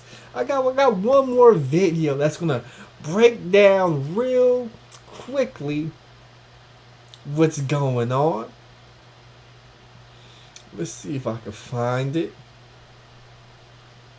Let's see. Here we go right here. Here we go right here. Let's go ahead and mute that real quick. Let the ad. Let's see. What do we have here? What do we have here? Oh, you're doing that again? Every time it does that. Okay. Let's go ahead and stop it. Unmute it. Let's back it up because we got more news. We got more news. Milwaukee and the victim's family says the man wanted for pulling the trigger should have been locked up at the time. Fox 6 investigator Brian Polson shows you why one of Wisconsin's most wanted criminals keeps getting caught, then released, and the one factor that makes this case different from the Waukesha parade attack. It doesn't take a sophisticated assessment tool to see this person is dangerous. Complete menace to the city. The trick is measuring that danger in dollars. Money, ultimately, at the end of the day, does not equate to safety. And that explains why Kenneth Twyman is again. It makes no sense whatsoever to me. This woman, we'll call Mary, is worried. We don't know Kenny's next move, and that's a fear for us. That's a great fear. That's why you're talking to me in the dark here. Yes, exactly. Last month outside the Quick Mart near Fond du Lac. Stop. The people are so terrified of these young savages that they gotta hide their identity because they don't know what the hell he might do next. These Negroes ain't playing with y'all. And that's a fear for us. That's a great fear. That's why you're talking to me in the dark here. Yes, exactly. Last month outside the Quick Mart near Fond du Lac and Locust, someone shot and killed her nephew, 24-year-old Tavon Luckett. What happened? What happened? Her confusion turned to anger when prosecutors charged Twyman with homicide. 4 outstanding warrants, 4 felony open cases. In 2018, police say Twyman led them on a high-speed chase, crashed into an SUV with a mother and 3 young children inside, then ran off into the darkness. Inside his car, police found a half-pound of marijuana, cocaine, heroin, scales, a gun, ammo, and 7 mobile phones that contained videos so concerning. Never seen such reckless behavior in my days. Twyman quickly became one of Wisconsin's most wanted. U.S. Marshals are asking for your help locating this 19-year-old Milwaukee man. After Fox 6 News featured Twyman's story in December of 2018. Tonight, that suspect is in police custody. U.S. Marshals picked him up in Arkansas. A Milwaukee judge set bail at $3,000 cash. And a few months later, Twyman was out. He was free to wander the streets in Rome, to do whatever he wanted to do. Since then, he's been in and out of jail, skipping court at least 6 times along the way. And in January, U.S. Marshals went to get him again. This time, they found him at his mom's Milwaukee apartment, along with a 9mm handgun, 17-round magazine, 2 pounds of marijuana, and wads of cash. State of Wisconsin versus Kenneth Twyman. In a digital recording of Twyman's initial appearance, his lawyer tells the court $1,000 bail is more than enough. The only other job he has is working with his father at his father's store. Still, prosecutors wanted much more, and they got it. I am going to follow the state's recommendation to set the $7,500 cash. That's a pretty substantial amount of bail, right? $7,500? Yeah. 4 days later, I don't want to be on that camera. this man, who identified himself as a family member of Twyman's, paid $7,500, and he's out again. To commit murder. On April 14th, police say Tavon Luckett went into the Quick Mart to get pizza rolls. When he came out, he recognized Kenny Twyman and called his name. A witness said the two men appeared to shake hands before Twyman shot Luckett in the neck and chest, then hopped in a car and rode away. Did that cash bond keep your family safe? No. Stop. Time out. Stop the show. Ignorant says, you dark niggas worship the anger. Stop the show. So your boy is out here leading police on high-speed chases. He got drugs. He got marijuana. He got cocaine. He got heroin. He got guns. He got ammunition. He hitting cars with mothers and daughters in them. He leading on them on the foot chase. Then you find his cell phone. He driving his car doing drive-by shootings. They let him out on a $3,000 bond. He got caught up on some more charges. They argue for a $1,000 bond. The DA says, you know what, $1,000 bond won't suffice because it's not enough. So they up the bond to a grand total of $7,500. A family member pays the bond, and while this young man is at a gas station, he shakes hands with another brother. And then after they shook hands, he shoots him in the head and chest and drives away like nothing happened. We are still not safe. We're equating a higher cash bail with public safety, and that's just not the case. Nick Sainer is co-founder of Justice Point, Milwaukee County's pretrial services agency, and an outspoken advocate of bail reform. If money isn't going to work, and money doesn't work, then we have to take a look at other options. But bail reform means different things to different people. The Waukesha parade attack last fall focused attention on low bail for violent offenders, prompting State Senator Julian Bradley to call for minimum bail amounts for certain crimes. How do you pick a fixed dollar amount like $5,000 or $10,000 and say that's the magic number? That's not the magic number, it's the minimum. It's the starting point. Twyman posted a total of $12,500, but still wound up charged with homicide. When someone needs to be detained, they need to be detained, period. Sainer wants to eliminate cash bail altogether by releasing most defendants until their cases are resolved, but holding the most dangerous ones in jail no matter how much cash they have. You're held until your hearing date. How do you feel about that? I think that's a very good idea. As it is, Mary says the criminal justice system let her family down, but it's what happened after her nephew's death that rubbed salt in the wound. You know that he was going to be there via Zoom. I mean, why didn't you go and get this guy? On April 21st, a Milwaukee court commissioner issued a homicide warrant for Twyman. The next day, he was in court on a different case, appearing by Zoom from his lawyer's office in Racine. The prosecutor knew there was a warrant, but according to Deputy DA Kent Lovern, she said nothing. It would be in the interest of law enforcement and in our interest to not have that information divulged to a subject who is wanted. All they had to do was just pick up the phone and make a phone call. Mary says her family members are grieving, but they are also scared. Who knows what he's going to do next? If the system won't hold Kenneth Twyman accountable, she says, this could turn into a real gun battle within the city of Milwaukee. The streets. Stop. So, after this dude, after this young man killed this other young man and a warrant was put out him for homicide, he appeared in court via Zoom with a warrant out for his arrest for homicide, and the DA knew about it but didn't see that the young man was brought in on to face them homicide charges.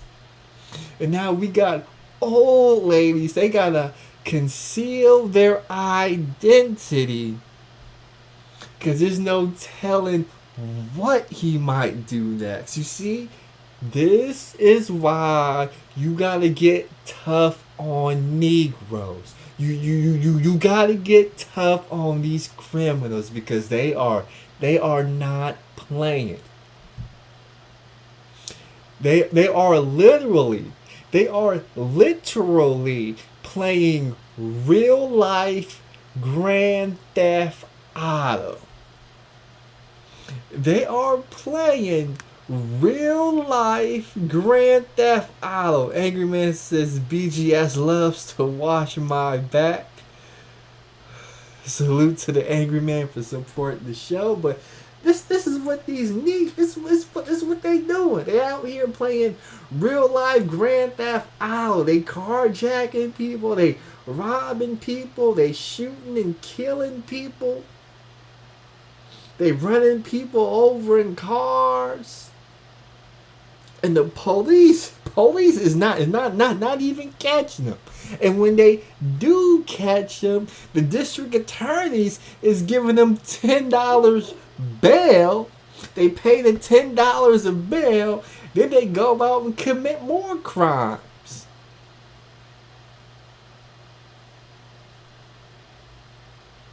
But this is what happened. You talked about bail reform. You talk about defund the police.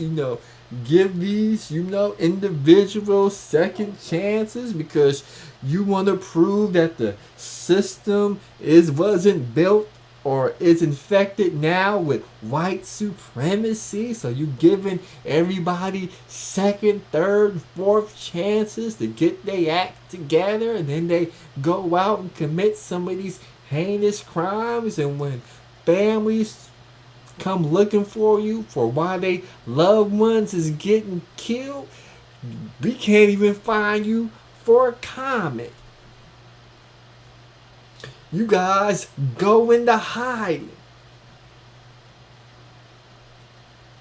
You got all these different excuses as to why the system failed the victims of these crimes when the criminals was in your custody and you let them go. Because you want bail reform. If it was up to me, if you lead police on the high-speed chase and they find marijuana, cocaine, heroin, gun, ammunition, 7 different cell phones, and then they pull up one of them cell phones and you in your car doing drive-by shootings, you not getting bail before your first hearing. You're going to stay in. You're going to get your first hearing. You a court date. And if you want to make bail, then you're going to have to pay $20,000, $30,000, $40,000. And if you able to pay 20, 30, 40, 50 grand, 100 grand worth of bail, you're going to stay at a halfway house under some strict supervision so we can assure, one, that you don't commit crimes against the public, and 2, that you don't try and run from the charges that you gotta face. I mean, I remember when America was like that. You out committed with assault with a deadly weapon, bail $100,000. Bail $50,000. And when you paid bail, they put the ankle bracelet on you. They put you in the halfway house. And they kept tabs on you. And if you thought about running, the bounty hunter would come get you and then drag you back into the courtroom. But now they get out of bail, $500 bail, for what appears to be serious crimes, high-speed chase. You take your car, you run it into another car with a woman and children in it, showing no regard for the safety of other individuals. That made your bail money higher. But it seems in America we got soft on crime because we're trying to appease a certain demographic of the community, instead of holding those individuals who are on tape. They're on tape. Led the police on the high-speed chase. No, you see him on tape driving the car. You see him crash the vehicle. You see him run out. The police catch him.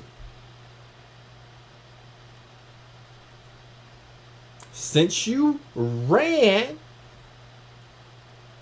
during the acts of committing a crime, that shows us that you don't want to face these charges, so bail is going to be higher. It isn't like he pulled over and was cordial, professional, and respectful to law enforcement. No, that's not what happened. He ran. So since you run, we gotta remand bail. That's just how it works.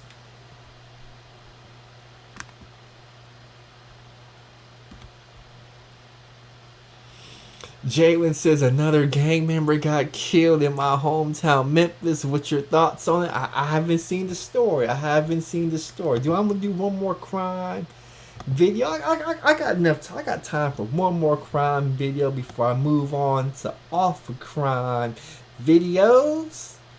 Let's see if we can find it. I want to do the hit and run video. Let's see if I can find that hit and run video real quick.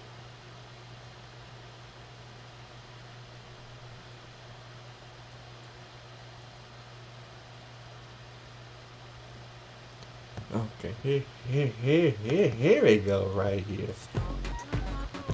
Here we go right here. We got this hit and run video. Then we're going to leave crime alone for a little bit. We're going to leave crime alone for a little bit right here. Let's see what we got. Video showing the moment Oakland community plagued by brazen crimes, including this one. Disturbing video showing the moments of a deadly hit and run, and it happened in front of police. Business residents in Oakland's San Antonio neighborhood, and they say this is just the tip of the iceberg. They are pleading for help from the city, and they tell KPIX5's Daw Lynn they felt helpless and abandoned by elected leaders. You're about to see footage of two different hit-and-run crashes. The latest one happened at this intersection, International Boulevard and 16th Ave, happened in front of a cop. Yet the driver still took off. Neighbors say there's a sense of lawlessness. The hit-and-run happened on Tuesday afternoon, just after 5:30. Police say a 78-year-old Oakland woman was walking in the crosswalk. They say a white Hummer made a left turn and ran her over. The driver then sped off. Oakland police say instead of chasing after the Hummer, the patrol officer stopped to help the victim and sent out vehicle information via radio to nearby officers to look out for the Hummer. Police say the driver got away and the woman died at the hospital. Elected city official that cannot protect the citizens of Oakland. It makes me feel really sad. Bruce Vogue's surveillance camera captured the crash. He's owned the repair shop on 16th Ave for 36 years. He says crime is getting out of control in his neighborhood, and life feels... Crime is like eating breakfast. Hold on. We gotta back this up. we gotta back this up. Since we're playing real life. Since we're playing real life Grand Theft Auto, we gotta go ahead and back this up real quick. You mean to tell me somebody driving a white Hummer runs somebody over in front of the police and the police have no idea what to do. Hold on, let's back it up. Just after 5:30, police say a 78-year-old Oakland woman was walking in the crosswalk. So you mean to tell me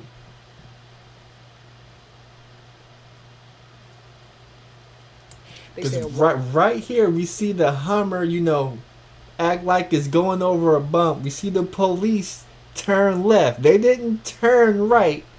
They turned left. They turned away from the person getting ran over. Made a left turn and ran her over.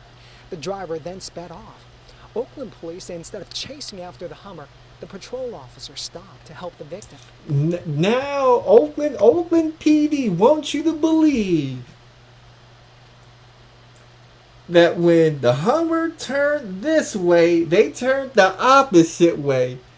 Oakland PD wants you to believe that they sent vehicle information over the dispatch. How could Oakland PD, the officers in this patrol vehicle, get the license plates of the Hummer if it turned the opposite direction? Somebody make that make sense to me. How does somebody get ran over in front of the police and the police don't have information in regards to the Hummer? Is this what we doing right here? This can't be the level of policing in a city that I visit so frequently. And sent out vehicle information via radio to nearby officers to look out for the Hummer. Got away, and the woman died at the hospital. The driver got away, and the woman died at the hospital. I want to thank you, Oakland Police Department, for your efforts out there on the dangerous streets of Oakland. People are getting shot. People are getting robbed. They are getting run over by Hummers in broad daylight right in front of you. And you just let the criminals get away. The best you can do is send surveillance to the news and say, by the way, if you know anybody driving a white Hummer, let us know. We got a $10 reward for you. This is what's going on in the community. We got dark-skinned Amber Hearsts. Now, to be fair, more people could have been hurt if they started chasing him. Stop the show. Stop the show. Stop the show. Because before there was a crime, before say there's a sense of lawlessness, before anybody got hurt, this right here, broad daylight, right here. You right. You're supposed to be the police. Your job is to protect and serve. There's a 70-year-old woman. There's somebody's grandma right there. The hit and run. You right there on patrol. You get paid to patrol the street. Happened on Tuesday afternoon, just after 5:30. Police say a 78. You right there, right in front of you. Hummer turning left, somebody in the crosswalk. Now, traffic law says if you making a left with somebody's in the crosswalk, you gotta wait for that person to put both feet on the sidewalk before you can make a left turn. I know that. And I'm not a police department. So here we have a traffic violation. We have a clear traffic violation in front of the goddamn police department. This traffic violation leads to a pedestrian getting run over. Now, I don't know about y'all, but when I was growing up, early 2000s, if you made an illegal lane change, if your tint on your window was too dark, if your music was too loud, or if you was driving while black, police would follow you until you broke a traffic violation. Here we have a clear traffic violation that leads to somebody get run over. What do the police do? Year-old Oakland woman was walking in the crosswalk. They say a white Hummer made a left turn and the police turned the opposite direction. Where's dark-skinned Amber at? The police turned the opposite direction of somebody committing a traffic violation that leads to somebody getting run over and killed. How does that happen? ran her over. The driver. What are they doing? What are they doing in the police car? That's what I want to know. What are they doing in the police car? Then they realized somebody got hit. Oakland police say instead of chasing after the Hummer, the patrol officer stopped to help the victim and sent out vehicle information via radio. If somebody get hit, they don't even turn on the lights. To nearby officers to look out for the Hummer. Police say the driver got away and the woman died at the Hummer. Look, almost since you didn't turn on your lights, you almost hit a red truck who's going across on the green, and you about to run a red light. I mean, this is the Oakland police right here. This is fine police work right here. I'm just breaking it down. This can't be how they're training Oakland Police Department. This kid, he didn't turn on his lights. He didn't put on the siren. He didn't look left, look right to see if the intersection was cleared. He almost T-boned this red truck right here.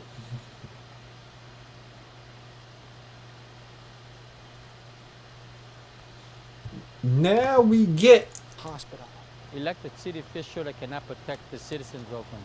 By officers to look out for the Hummer.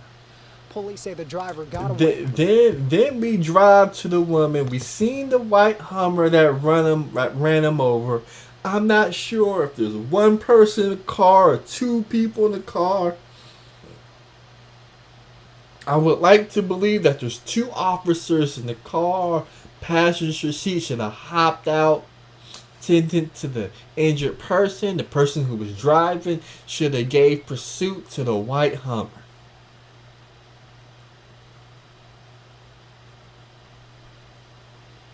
But instead, we have somebody who died and the person who ran him over. We have no idea where they're at.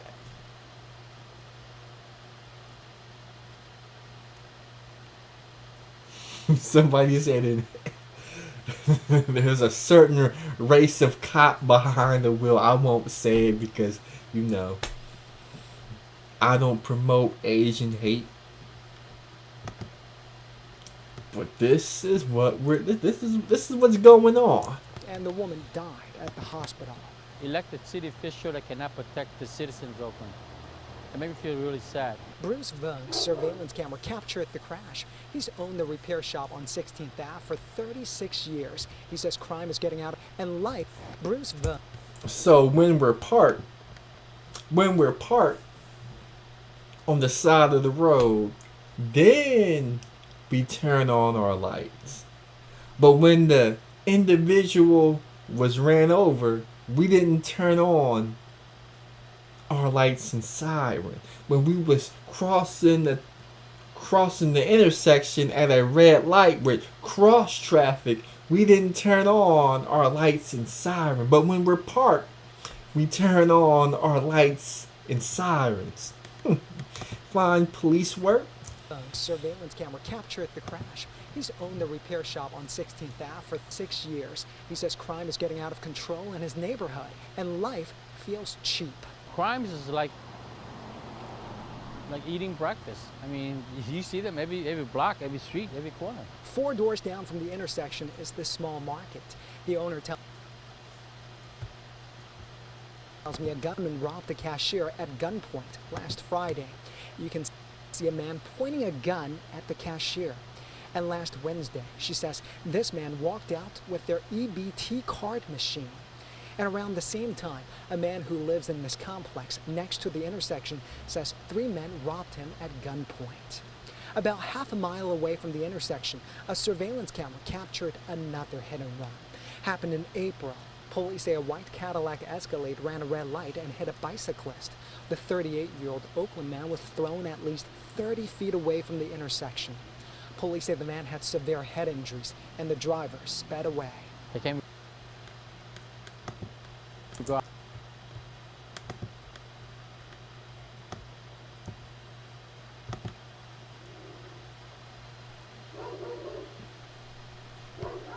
You mean to tell me there was 3 more robberies?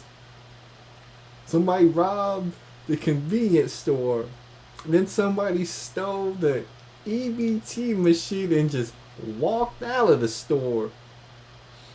Some dude who was walking down the street got robbed by 3 individuals, and there was another hit and run in which a bicyclist was thrown 30 feet, and the person driving the white Cadillac Escalade sped off. And police in the Oakland PD got no answers.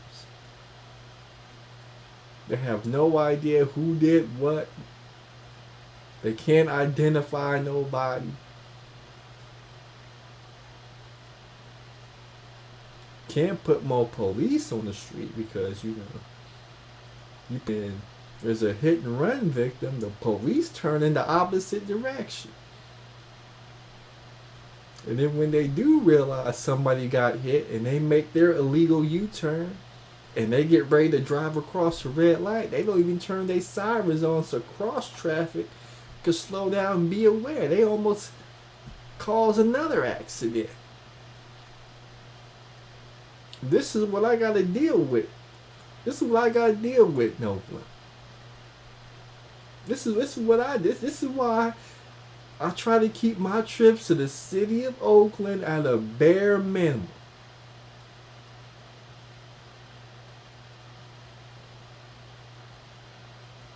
I don't buy gas at Oakland. I don't eat at any restaurants in Oakland.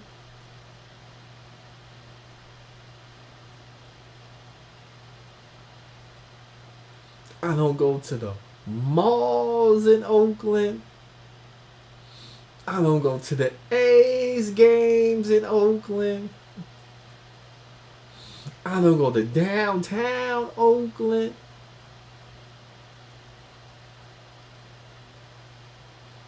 The rare times I do go to Oakland is when I'm at a certain high schools in Oakland, and hey, it's almost to the point where if they ask me to go to such and such school in West Oakland, such and such school in East Oakland, I just might have to reconsider if I really want to go to Oakland for anything, because the way Oakland PD is, the way people is just getting robbed broad daylight. Can't go to the taco trucks in Oakland. I gotta show y'all what happened at the taco truck in Oakland. It gets lit. It gets lit at the taco truck. On the analysts, it gets lit at the taco truck. Let's see if I can find this one.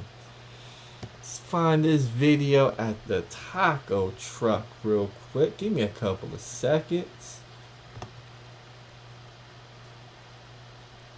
Let's see if I can find that video real quick. Where is that video real quick?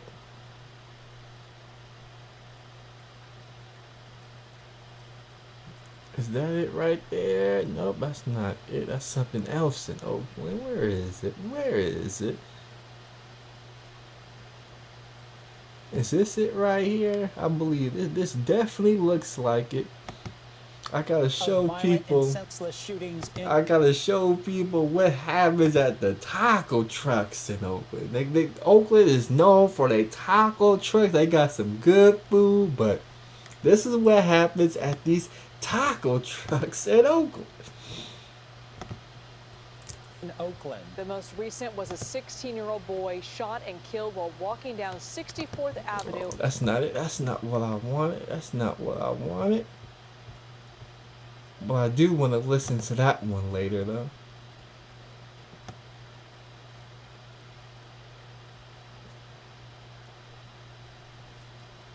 Let's see. That wasn't it. Where is it? Where is it?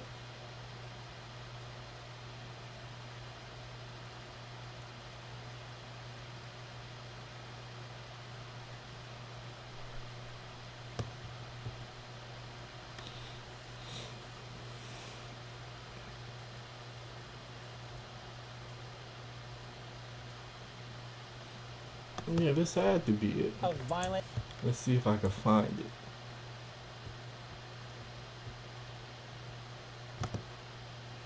Okay, here we go. Here we go. I guess I go ahead and play the whole thing. I'll go ahead and play the whole thing. I'll go ahead and play the whole thing real quick. Soon as my computer comes back. Man. Shootings in Oakland. The most recent was a 16-year-old boy shot and killed while walking down 64th Avenue around this time last night. Police say another person was also shot and is in the hospital but expected to recover. Police say while they don't know who targeted the boy or why, they do know that a high-powered rifle was used. And Police Chief Lauren Armstrong says that the community needs to take a stand. Obviously, when you have a 16-year-old child that is gunned down in broad daylight, it is alarming. It is concerning. Stop. Show. We gotta stop the show right there. Stop the show right there.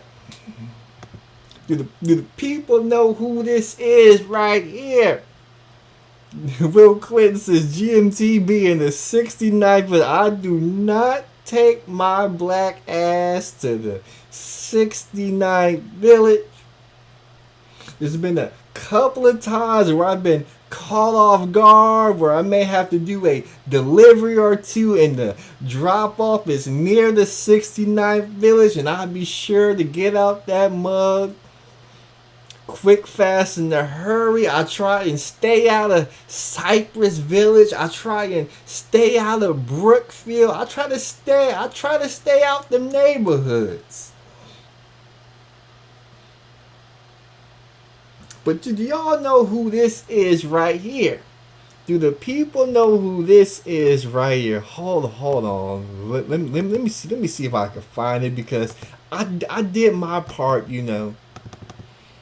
I did my part, you know, to try to, you know, bring down the crime and to bring down crime in the so-called. Let's see if I can find it right here. I try to do my part, you know, for the city of Oakland, you know. Provide services, help out with the community. I try to keep it safe. But hold on, I gotta break this down. Right here. You see this individual right here? You see this individual right here? That individual right there? You see that individual right here? Hold on. I don't think people see this individual right. This is your boy.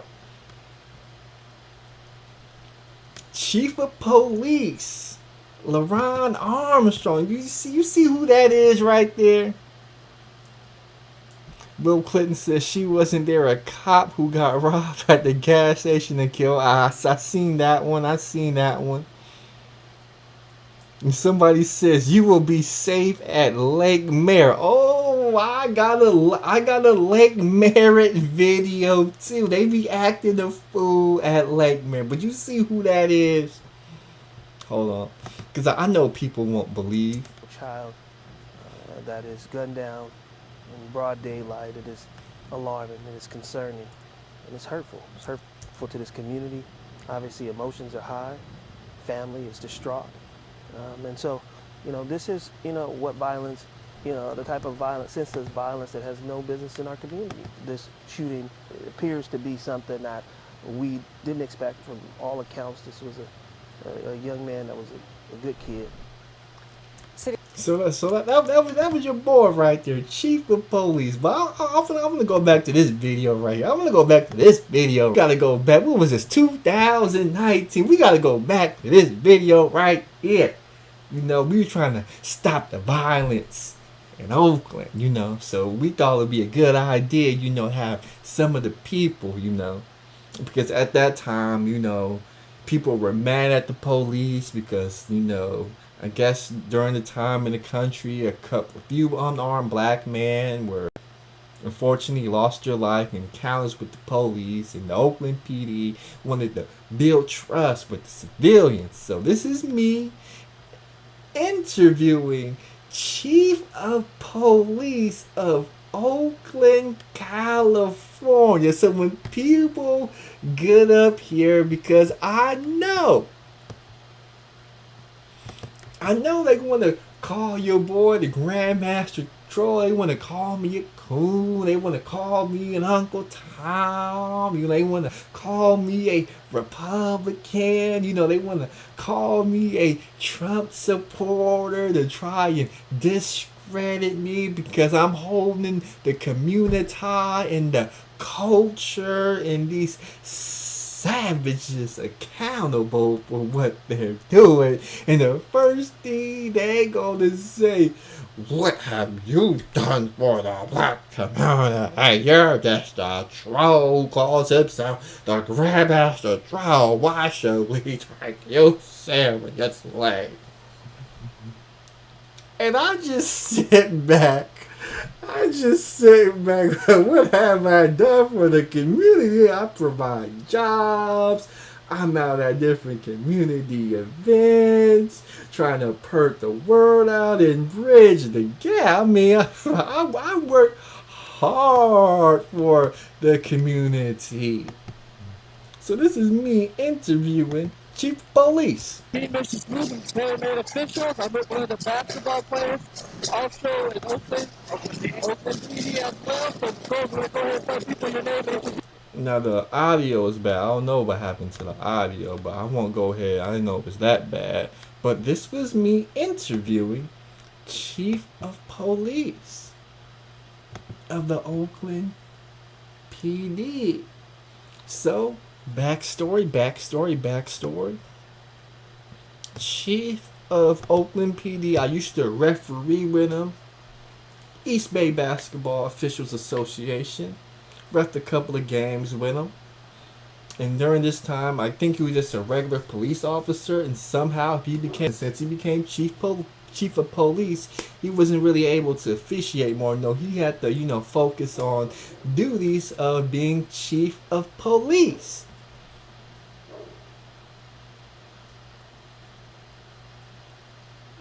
So what ended up happening, they have this game where the Oakland PD is playing teams from civilians of the city to, build relationships. The civilian team after the game start fist fighting at the gym. Yeah, we trying to, stop the violence, bridge the gap between civilians and the police. And after the game,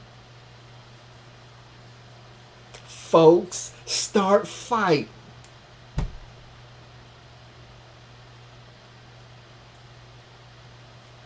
Can't make it up.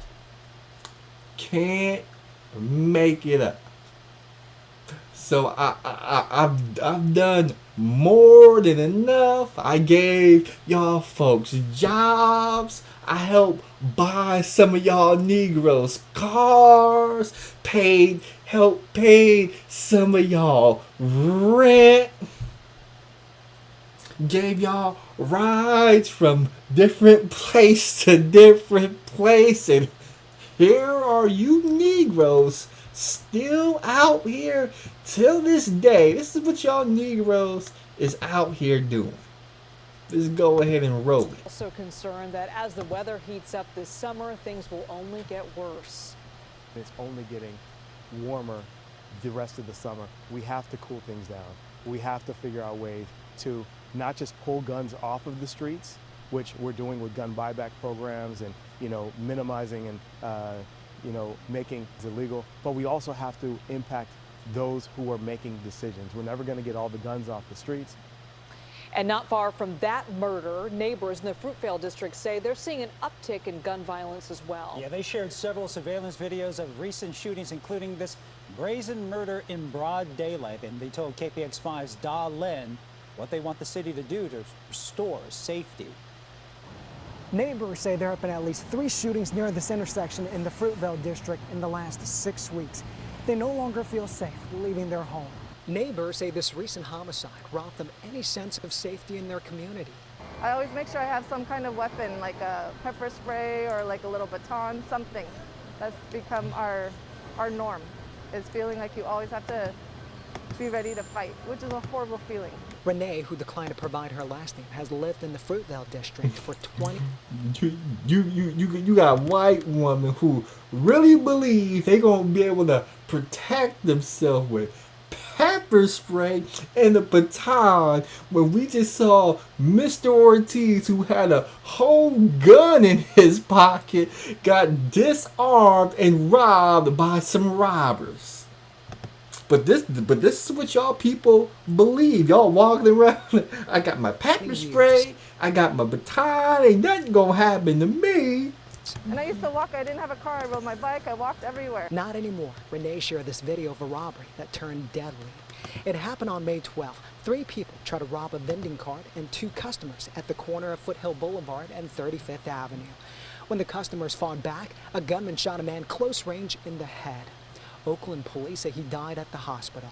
I just felt horrible. This man died waiting to get food, to get fried chicken and French fries. Renee says there were 2 recent drive-by shootings near the food court. Stop the show. We gotta back up this robbery right here. We gotta back up this robbery right here because the pepper spray and the batons, it didn't work. I walked everywhere. Not anymore. Renee shared this video of a robbery that. Here we go again. You at the taco truck. I don't know why you at the taco truck, just sitting there like a duck. You see him. Hoodies and a mask. You see him, hoodies and a mask, rolling up on you, looking suspicious. They got their hands in their pocket, giving off that bad energy. They rolling up on you. Turned deadly. It happened on May 12th. 3 people tried to rob a vending cart and 2 customers. As they get closer, they approach you. Out of nowhere, you watching somebody else get robbed. You see him right here.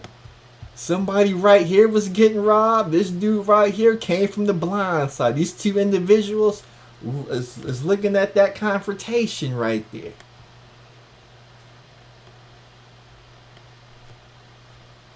Let's see, my thing will come back. So what ends up happening? At the corner of Foothill Boulevard and 30. Now they on you. Now you. What you gonna do? You are you gonna give it up smooth? Are you gonna just give it up smooth? Live to see another day because you been caught off guard. You ain't got no guns. You didn't run. They just caught you off guard.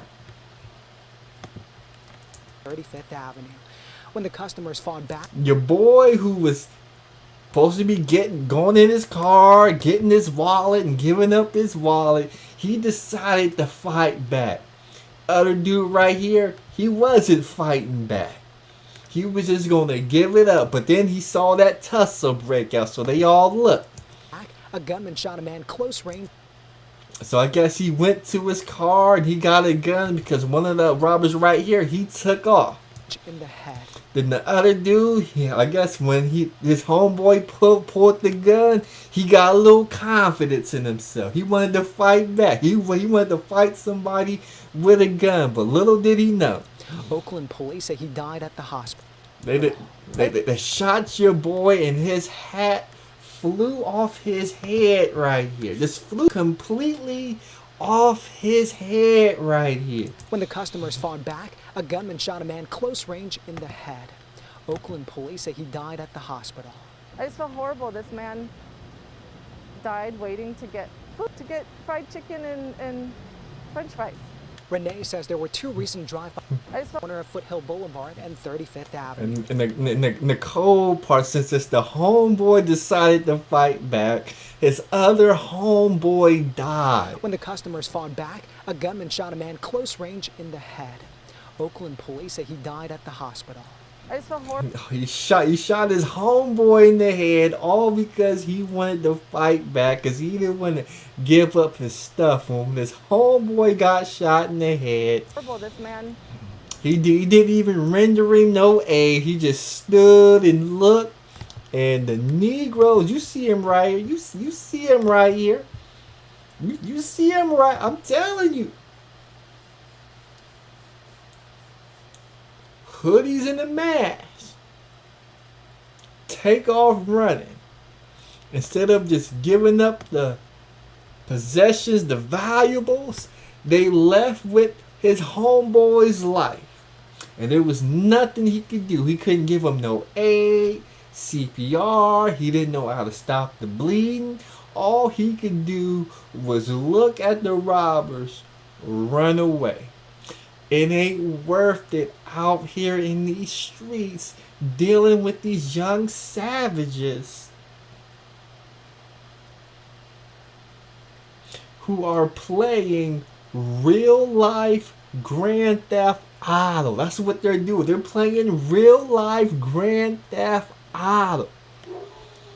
They think they're CJ from San Andreas.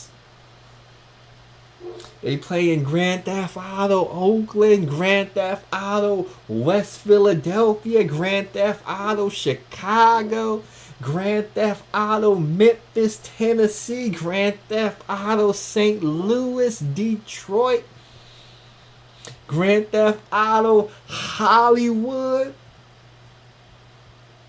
They're out here playing Grand Theft Auto. Died waiting to get food, to get fried chicken and French fries. Renee says there were two recent drive-by shootings near the food cart as well. The latest on Sunday. You can see at least one shot hit the sidewalk and sent customers running. The local councilman says police have not arrested anyone in those recent shootings.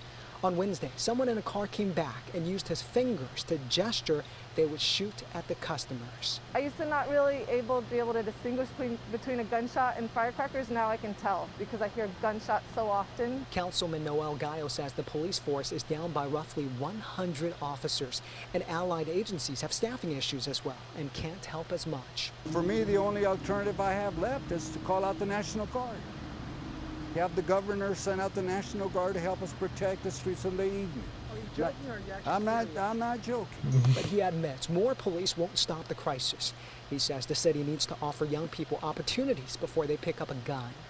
Gallo also wants families to step up and provide a... Dang, they done hit him with the I'm walking down the street and then they beeline back. Dang, that's a cold move right there. That's a cold move right there. You chillin'. You see them young savages in black hoodies and their masks. You think, oh man, these dudes might be problems. Then they walk past and you say, okay, we're good. And then just as they walk past, they sprint back with guns on you. That's a cold move right there. Stop the crisis. He says the city needs to offer young people opportunities before they pick up Look, a gun. that's a cold move right there. That's a cold move right here. Dude right here, he not even looking. He not even looking. That's a cold move right there. I'm telling you. These robbers got plans to rob you. Oakland PD is understaffed. Supporting agencies are understaffed. And these criminals know that. So you can see right here in broad daylight, there's no problems to rob you. Broad daylight, they doing drive-by shootings. Broad daylight, they riding up and down the street with their fingers talking about, I'm gonna come get you. These folks ain't playing. And y'all civilians, y'all out here at the taco truck, but no plan. So this is how you can survive at the taco truck. You park your car away from the taco truck. You walk to the taco. You make your order. After you make your order, you walk back to your car. Keep your head on the swivel. Keep your finger on your gun so somebody, one of these robbers do roll up on you, you don't get caught like Mr. Ortiz and get disarmed. And you got your hand on your gun, on the trigger, just like this, tucked away. Walking back to your car, you get in your car, you turn on your car, and you circle around, scoping out the situation until your food is ready. Once your food is ready, or you believe your food is ready, so 10 minutes, you drive 15 minutes. Park your car. By the time you get back to pick up your food, it's been more than enough time, has surpassed for you to get your food. You get your food, you get back in your car, and you drive home. Stop playing with these dudes out here who are playing real life Grand Theft Auto. You out here live streaming in your car in these suspect neighborhoods. Whatever neighborhood you visiting, you need to go on Google and you need to do some research on that neighborhood, because some of y'all just riding up to, Northside Crip, Nutty Block Crip, Pyru neighborhood, and you got no idea you in a gang infested neighborhood. You go in there with your Michael Jordan North Carolina jersey on, or your Michael Jordan throwback Chicago Bulls jersey on. You got enemy colors on in a gang infested neighborhood, and you wondering why they rolling up on you. You wondering why they hopping out of SUVs 4 deep, standing over you, unloading the clip. Because you go into these neighborhoods and you have no idea of the hood politics. You go to these neighborhoods, you have no idea how many crimes have been committed in certain neighborhoods, how many shootings, drive-by shootings, how many robberies have been committed in these neighborhoods, and you going in these neighborhoods thinking your pepper spray and your baton is going to protect you, and it don't work that way. You in these neighborhoods, you ain't even got your head on the swivel. Every time I watch these videos, these robbers get the drop on you.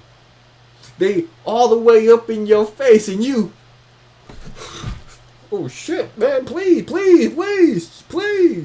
don't shoot me, bro, don't shoot me. Every time they coming from your blind side, and you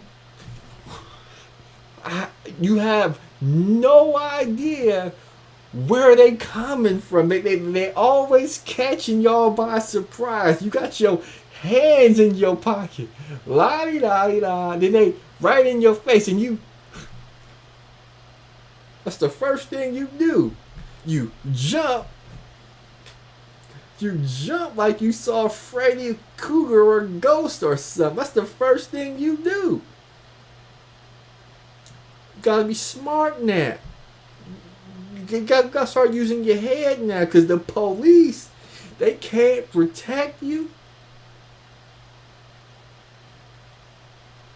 They're not going to stop nobody from robbing you. Hell, they can't even stop you from getting ran over in the street as you walk in the crosswalk.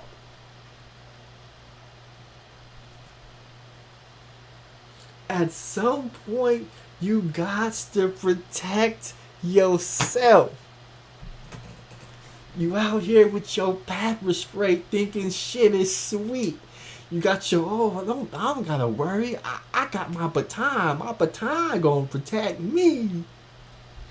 You out here like Mr. Ortiz. I got a 9MM tucked away. Then when the robbers, when your homeboy get robbed, the first thing you want to do is run. And then when you run and you hit that corner, you surprised when you looking down the barrel of a 9MM.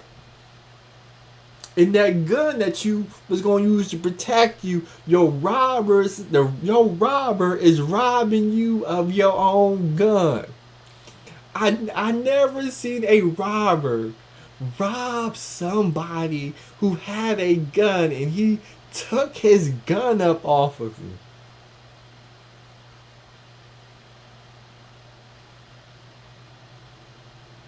He took the gun up off of him.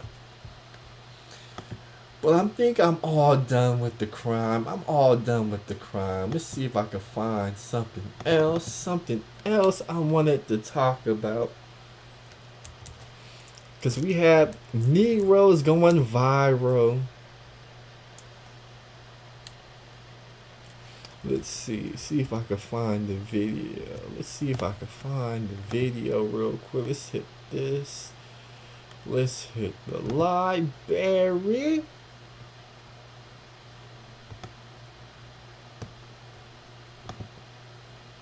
Yo, let's see if I can find the video. Here we go. This is the video I wanted. Somebody said you can't expect heaven on earth. You get robbed and shot and people saying no snitching, that they are afraid to go to court and testify on your behalf.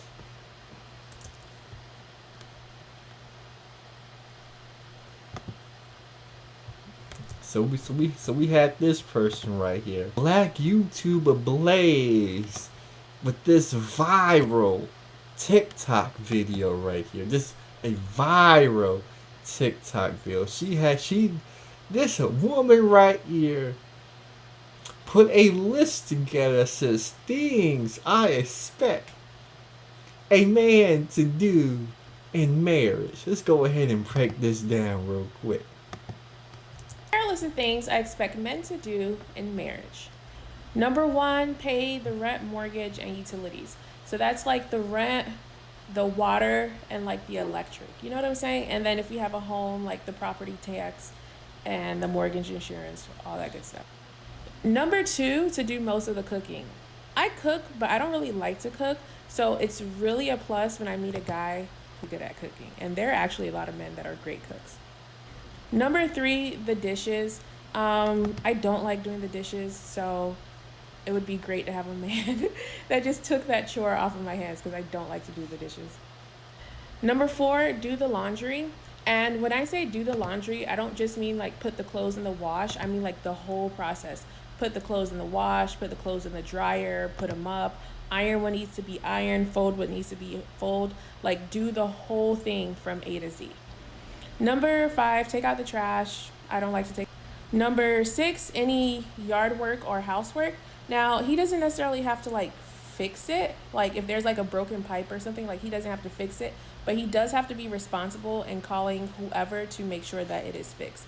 So it's just Stop the show. So you, as a hard-working black man, you gotta pay the mortgage, rent, You gotta pay the electric bill, the trash bill, cable bill, internet bill, property taxes.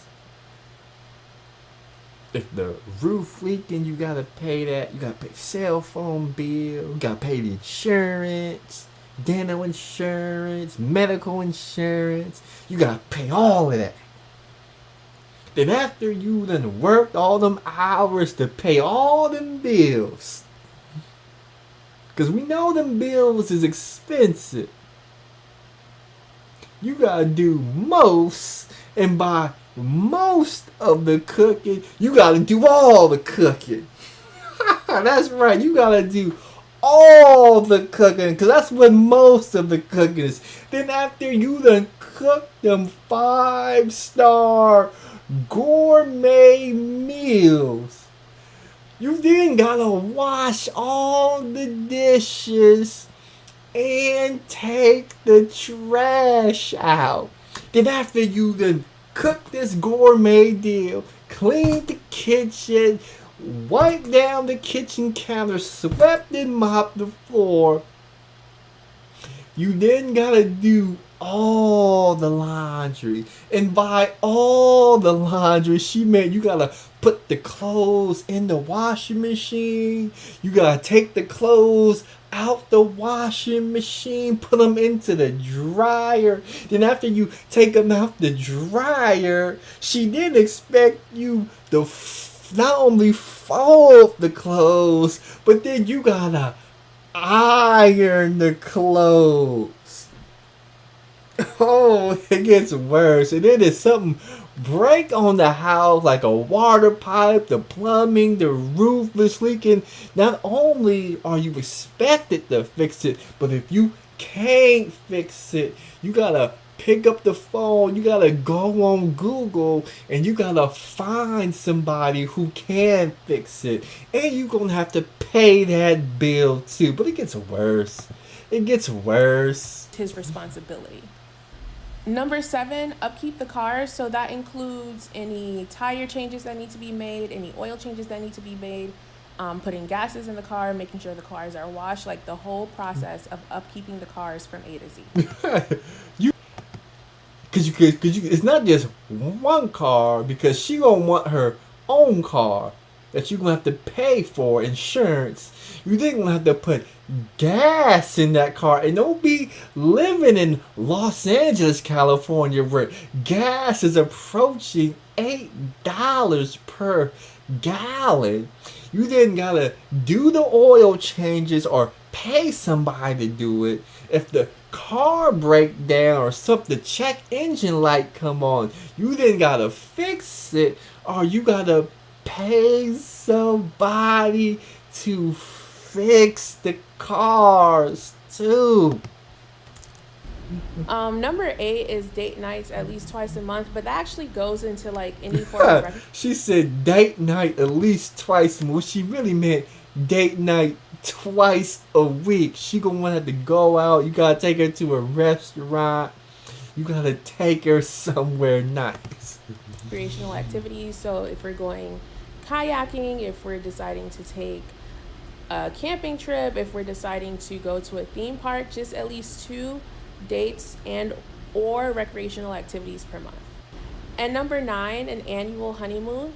I do want to be one of those couples that takes a honeymoon every year in a different location. I think that's super cute. So definitely an annual honeymoon, and then a separate family vacation. So that's 2 big trips per year. So a honeymoon and a separate family vacation. And yes, I expect for him to pay for it. Let me know what you guys think in the comments. She said yes, I expect you to pay for the honeymoon. So after you done paid the rent, all the bills in the house, all the money to upkeep the cars, groceries, after you done paid everything, after you done spent all your time cooking on the meals, breakfast, lunch, and dinner, after you done washed all the dishes after cooking breakfast, lunch, and dinner, You gotta take out the trash. Then you gotta do all the laundry. Then after you do all the laundry, you gotta do all the yard work. You gotta mow the lawn. You gotta do the gardening. You gotta clean out the pool. Keep the pool nice, blue, and clean. You gotta do all the housework. Then you gotta take him out on dates, and then you gotta take him out on vacation. My question is, because she did say right here. So that's 2 big trips per year. So a honeymoon and a separate family vacation. And yes, I expect for him to pay for it. Let me know what you guys think in the comments. She said, let me know what I think in the comments. What I would comment after the husband is expected to do all of this. What are you expected to do? Because it seems as though the man has literally done everything. I mean, is there anything that's not on the list that she would be expected to do? Because it seems the man has to shoulder 200% of the load. I mean, after he worked all them hours to pay up all them bills, how then you then expect him to come home and do some more work? You want him to cook, you want him to clean, you want him to be the handyman, the yard man, the guard man, the pool boy. He then gotta be a mechanic and upkeep the cars, wash the cars. He even gotta put gas in the car. They so lazy, they don't even wanna swipe your debit card in what you gonna give her so she could put her own gas in the car. She wants you to keep that car on full tank, knowing that gas is approaching $8 a gallon. Somebody says, and you gotta buy the snacks and the groceries. What is she expected to do?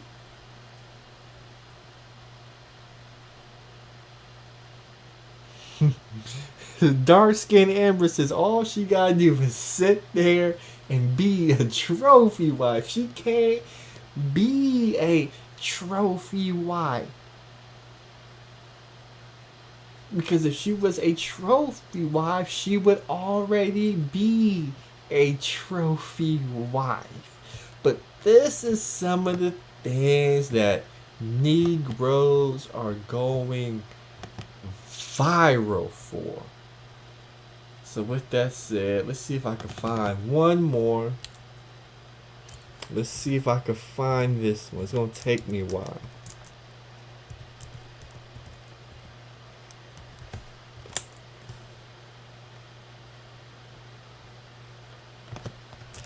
Let's see if I can find this viral clip real quick.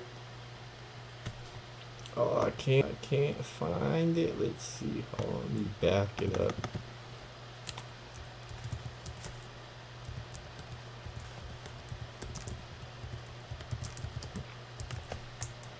Let's see if I can find this clip. Here we go. Here we go. We found it. We found it. Here we go. Now we gotta help some of your brothers. We gotta help some of the brothers who don't have game. That's right. There's a lot of you brothers, you know, you don't have any game, and y'all get on these panels and y'all get exposed. Y'all get exposed for not having game. And when the game needs you to come up big in the biggest of moments, You come up smaller than mini-me. And this is none more too apparent than what happened to this brother right here. We gotta talk about what happens to this brother right here. That's right. Woman rejects nuclear what is that? Scientist? I mean, whatever it is, society, whatever it is, on live and wanted no parts of him. This is what dudes in the manosphere want. They done set you up with the preference. That's right. They done gave you front stage with the preference. On there, you're smiling. You like what you see. You're struggling on dating apps. You're struggling dating in the real world. So you come on to YouTube. And lo and behold, they set you up. They set you up with a bad one. They set you up with the bad one, and you are ready to go. They serve you up. All you gotta do is have a little bit of game, a little bit of charisma. You already got the job. You got the money in your pocket. Your future is bright. You want them to choose better. Here is your chance to get chosen right here. Right here. And what happens? Let's go ahead and play the clip. What are you reading? Yeah, I was actually reading. I ship out in a few days, so I was just reading the art of strategy. Okay. Is that the military?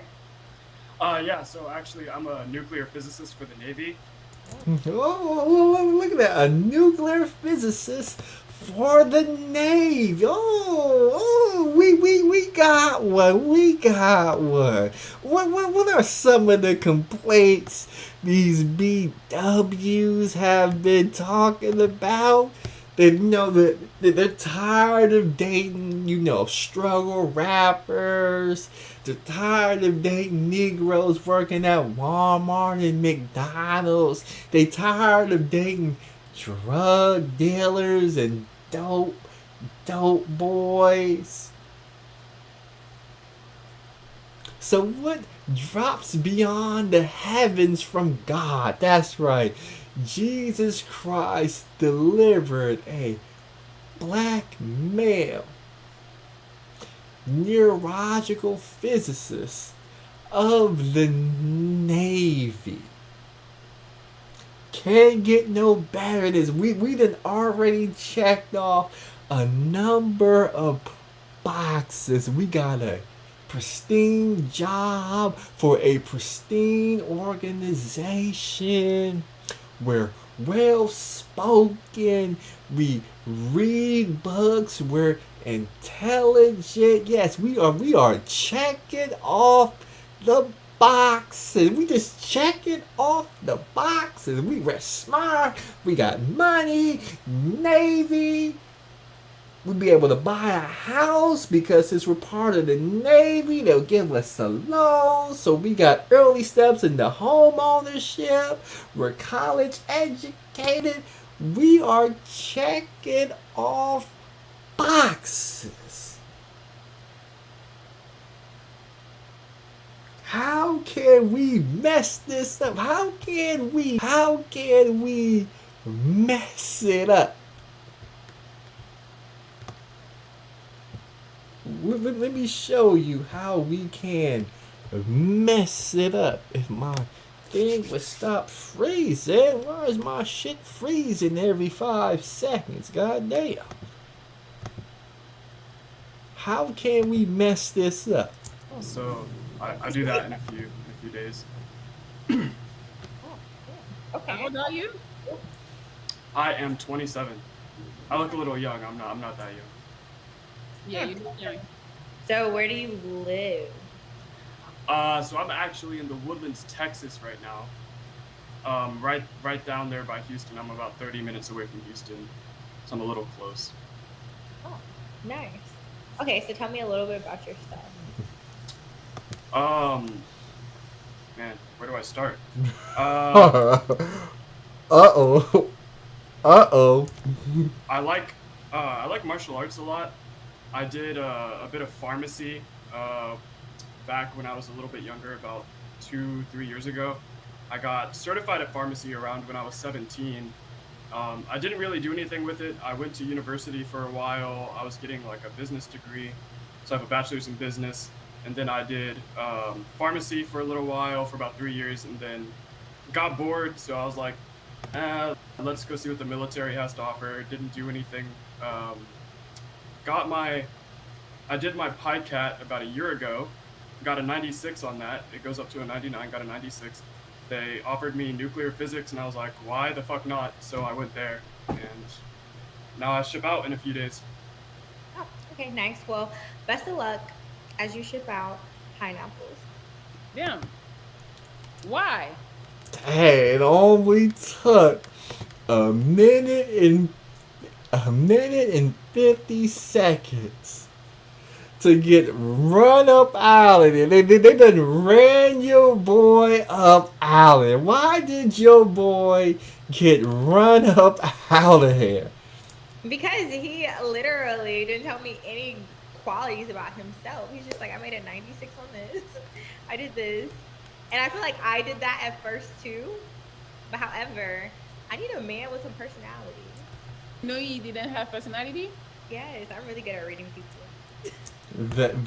Just that quick. She knew that he didn't have it. So we gotta go ahead. We gotta back it up. We gotta break this down. Where did it go wrong? Where did it go wrong? Let's break it down. So I'm a little close. Oh, nice.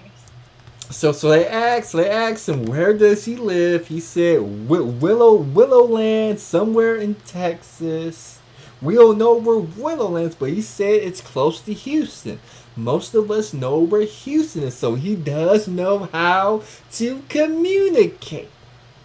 But this is where it got real.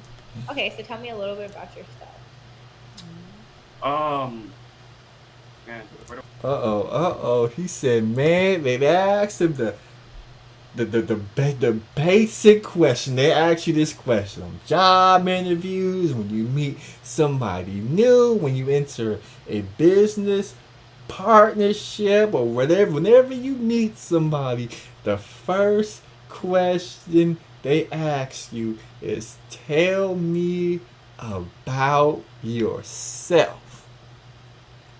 We gotta break down. We gotta ask ourselves. Cause a lot of brothers don't know what this question means. They don't know how to answer this question. When somebody asks them this question, they give the same reaction he had. He blinked his eyes. Where do I start? He had no idea. So we gotta help the brothers.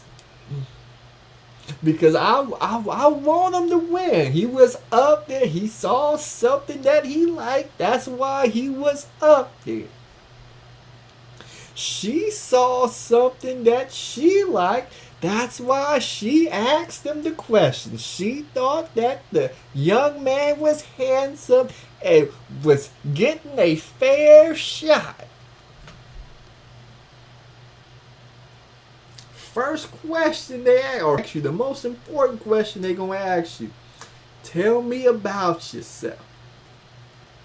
Since we're talking about dating, you could keep it in the form of dating, but it is asking you something about yourself, qualities. I'm a hard worker, I do this, these are some of my hobbies. This is how I treat other people. Blah, blah, blah, blah, blah, blah. Tell little jokes, keep them laughing. But your boy, he could not get up off that resume. When somebody asks you, tell me something about yourself, they're not asking you about your resume. They done already gave a glance at your resume. They see that you check off all the boxes. Now they want to know about this. They want to know about this.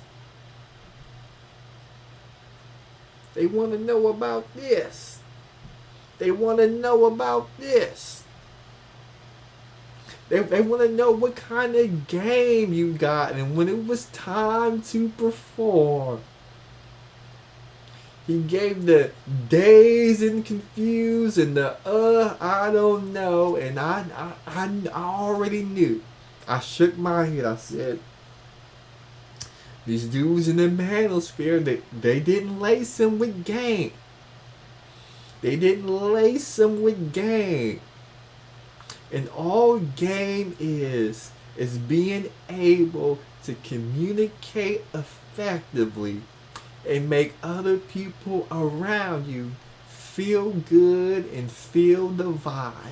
That's all game is. And a lot of Negroes in this space, they have been fighting against the concept of game. And whenever it's time for them to use game, or where game could be used to get the desired outcome that they want, they show up smaller than mini-me. They get passed over. They get rejected. And they wonder why. It's because you don't know how to use game. You don't know how to use your mouthpiece to your advantage. So you up there, you talking about taking the test, you talking about this job, you talking about scoring a 96 out of a possible 99. You done literally, after your resume got you in them panties, got you sniffing them drawers, the minute you opened your mouth, you then talk yourself further and further away from them panties.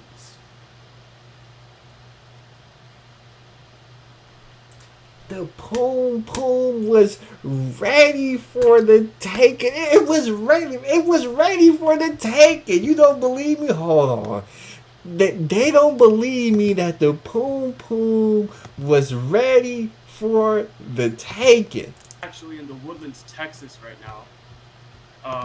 Right down there by Houston. I'm about 30 minutes away from Houston, so I'm a little close. Oh, nice. Okay, so tell me a little bit You about see, he's a little bit close. He close by. And when he said he was close by, she replied, nice. Why is it nice that he was close by? Why was it nice that he was close by? Because if he's able to pass the test, if he's able to show that he has game, oh yeah, he could probably drive by, or she could probably drive by, and maybe they could meet up, and maybe they could get it on. All he gotta do is pass the game test. All he gotta do. And the game test ain't hard. The game test that she gave wasn't hard. Just tell me about yourself. Tell me about the qualities you have, what you like to do, hobbies. Let me know who the real you is. And when it was time for him to drop them bars, when it was time for him to display that mouthpiece,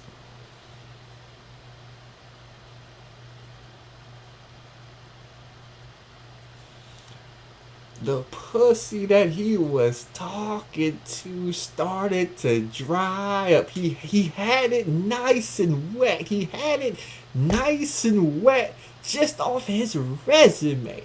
But as he began to talk about himself, he done talked himself out of the pussy. And I had to watch a bunch of Negroes in the manosphere. Oh, they don't even want a Navy scientist, a neurological physicist. They don't even want somebody who's educated. They still want thugs. This, that, and the third. No, no, no. They want somebody who can effectively communicate in the Navy. Neurological physicist doesn't have the ability to effectively communicate. He doesn't have the ability to set the mood. He doesn't have the ability to give good vibes. He doesn't have the ability to connect. And once it was displayed that he didn't have the ability to communicate effectively with her, she made the decision and said pineapples, and he got dropped faster than a ton of bricks. That's what happened to your boy. That's what didn't happen. Nobody taught him the game, or if somebody did teach him the game, just like a lot of some of these Negroes in this space, they don't believe the power of game.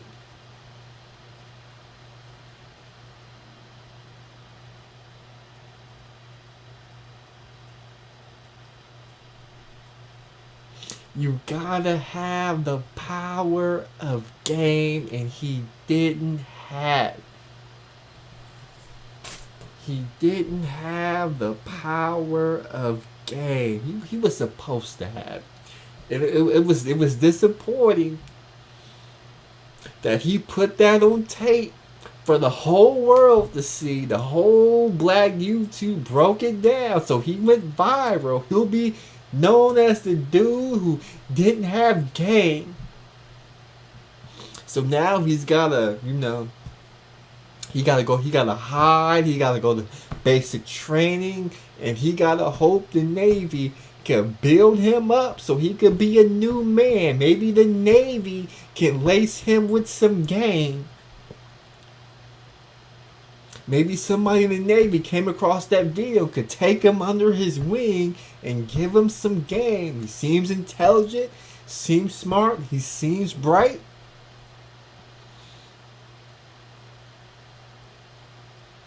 Now we just gotta add some more weapons to his arsenal. We gotta give him that it factor. We got to give your boy a little bit more flavor to him.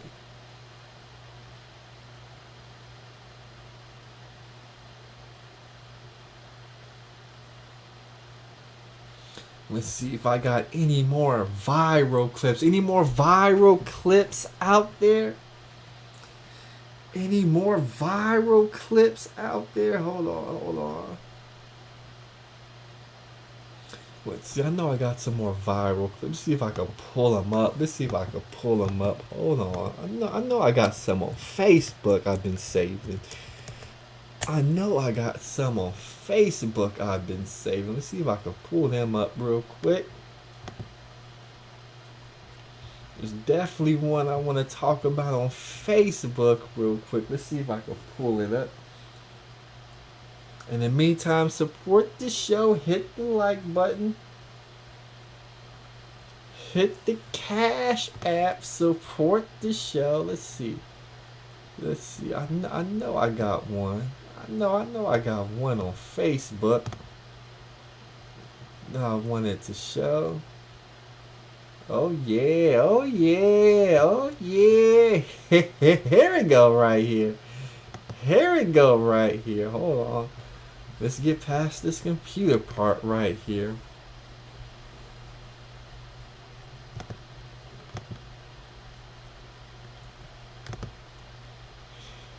Here we go right here. Let's see if we can pull it up right here. Oh, don't I love reviewing these videos right here.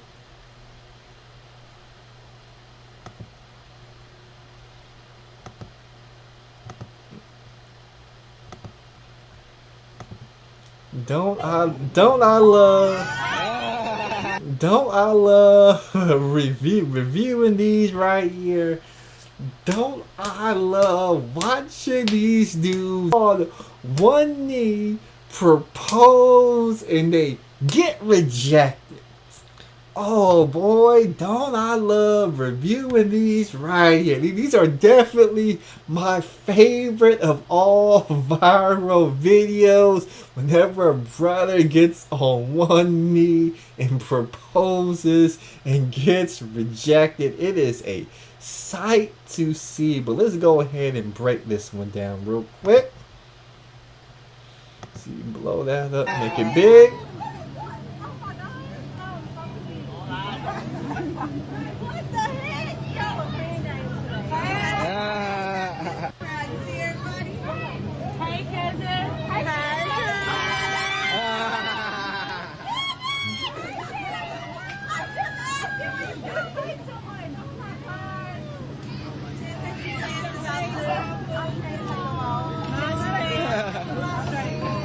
So loud. I have your family here, and here's my family.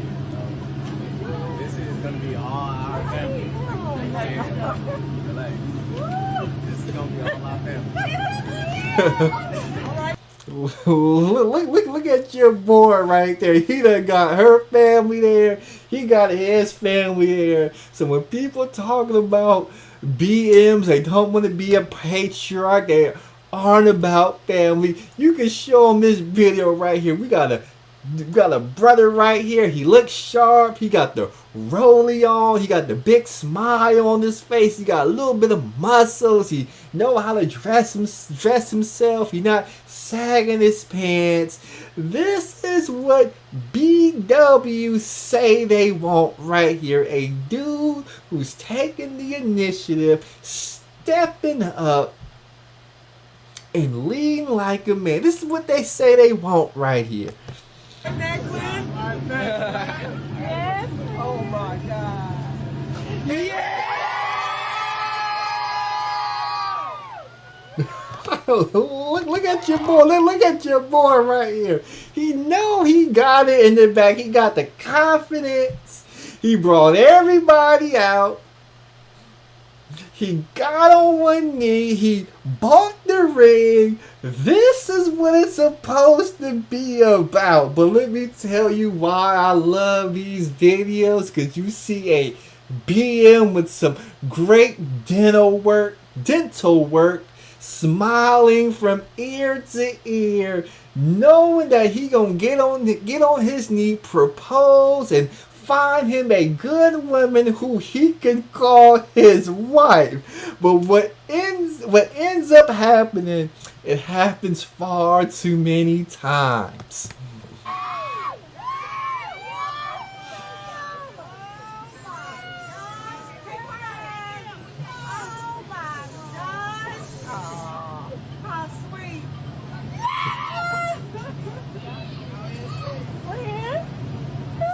She's shaking y'all. Uh-oh. You see how quick that smile goes away? You see how quick that smile goes away? So he went out, he bought the ring, and it appears that the BW who he goes to, she's not approving of the ring. Let's go ahead and rewind it so we could see that smile just get erased off his face. Just erasing the smile off your boy's face. Oh, we definitely Gotta run that one back. Oh, sweet.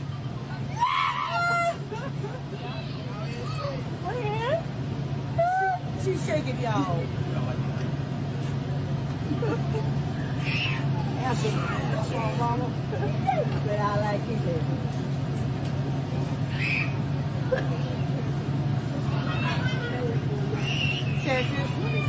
What did I say?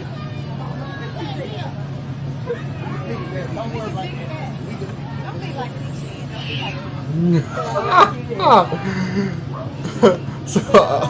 So you got the mammies in the background. The mammies, the aunties in the background as she's voicing her displeasure at the ring that he got. The mammies in the background said, don't be like that. He could fix that and get a new ring. Just go ahead, say yes, and put the ring on. Let's run that back. Let's run that back.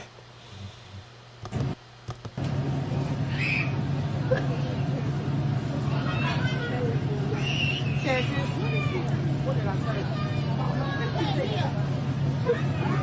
Don't worry about that.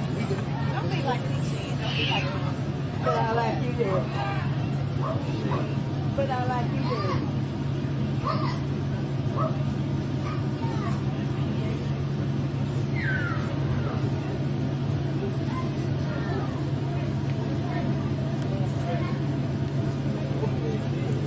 Oh, look at your boy. Look at your boy, right? Look at your boy right there, heartbroken. Got all the families out there, cousins, nieces, nephews, aunties, uncles, mamas, daddies, grandfathers, grandmas, friends. Brought everybody up out there. You got on one knee. And your boy got rejected. Look at your boy right there. He can't believe what happened. His girl had to pull him up off the ground right here. Had to pull him up off the ground. Don't be like but I like you, Dad. But I like you, Dad.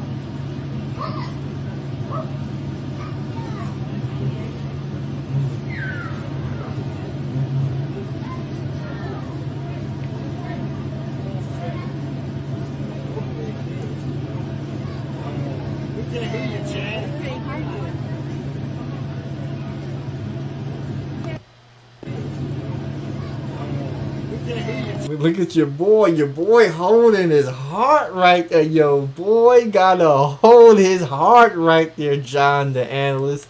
Somebody said dark skinned Amber Heard says cheap ring equals cheap marriage life. You see that's the problem right there. Whenever you propose to a woman and you present that ring, nobody knows how much that ring costs. It could have been a $5,000 ring. It could have been a $10,000 ring, a $50,000 ring, a 6 or 7 figure ring. Nobody knows how much that ring costs. It's never about the ring. We got Ricardo Rodney says when she's not ready to settle down because she still wants to continue her whole phase. They still out here wanting to be part of the streets and don't want to be tied up in a marriage. This brother right here got both families. Got the blessings of the parents of the woman who he wants to be his wife. Brought them together so he could do a proposal. And this is how it went down.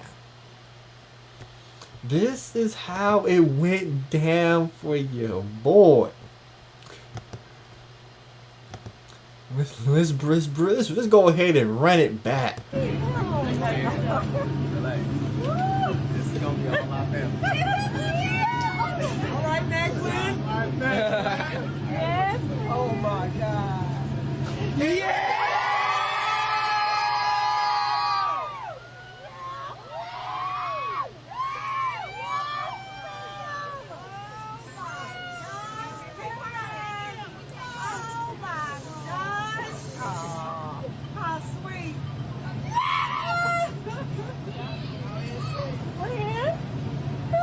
She's shaking, y'all. Answer. That's all, mama. I like you, baby.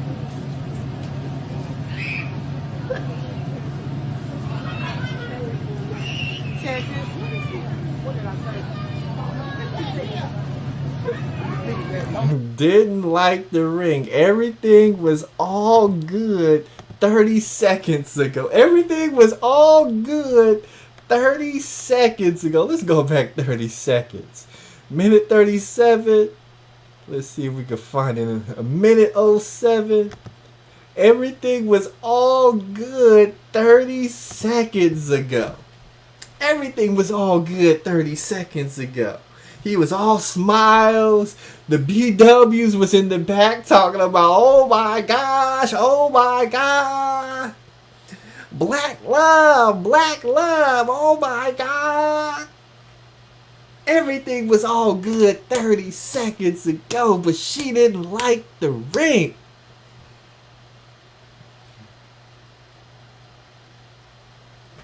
And he over there on one knee. What do you mean you don't like the ring? I done paid all this money on this ring. You don't like the ring? What are you talking about? You don't like the ring.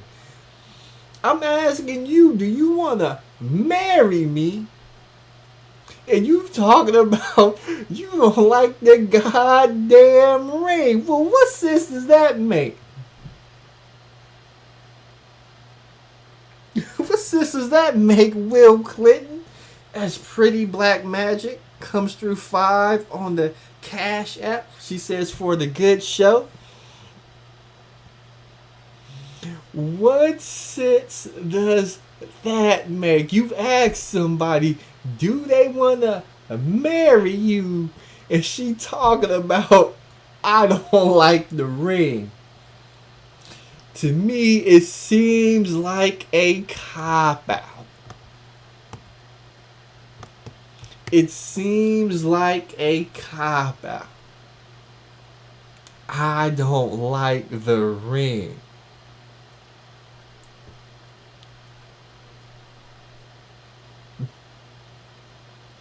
Harry Lake says she finished them off and kicked them in the chest for Sparta.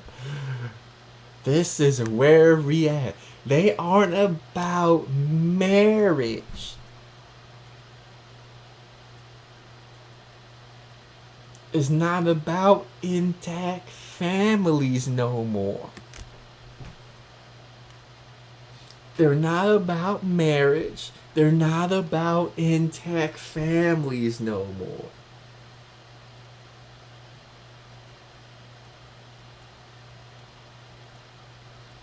How can you save the community if folks don't want to get married and have intact families? How are you going to stop folks from getting robbed, getting killed like dogs out here in the streets of Oakland? Those young savages in hoodies and masks that's robbing folks in broad daylight. I can guarantee you, they came from a family that wasn't intact. A family that has no plans to leave a legacy.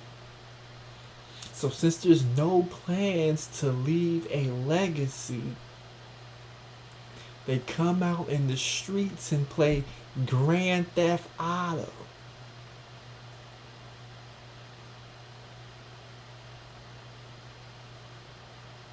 Well, they will plot, come up with military tactics. They will scope out restaurants and neighborhoods and victims, come up with different schemes on how to rob folks, catch them from the blind slide. They will literally walk past you looking suspect as hell. Then as they walk past you, you drop your guard, and as soon as you drop your guard, they pull the gun out from the holster and run up on you and demand that you give them your wallet and car keys, all because they come from families that are not intact and evidently didn't teach them how to do better. And then when we have brothers like that brother right here, who knows how important family is, so much so that he brought both families together, where other little kids, little girls, and little boys can see how a proposal is done, how families are being brought together. And when that happens, it gets crushed because somebody don't like an engagement ring. Not wedding ring, engagement ring. And this is why your boy GMT, I'm turning my back on the community. Cause there ain't enough talking, there ain't enough community events, there ain't enough activism, ain't enough politicking that can be done to save you Negroes from your demise. You can't even have one of these in your pocket and be outside, cause somebody will come up behind you, put the gun in your back and say, give me that gun.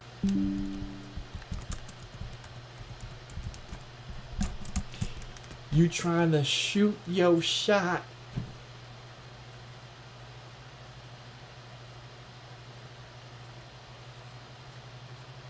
And savages and hoodies in the masses jumping out in SUV, coming at you from the blind spot in all different areas, from the front, from the back. You got no idea. Police not catching them. Civilians terrified to testify. Business owners more concerned with the bottom line than they are about cleaning up the streets, ridding the neighborhood of criminals, hardcore criminals.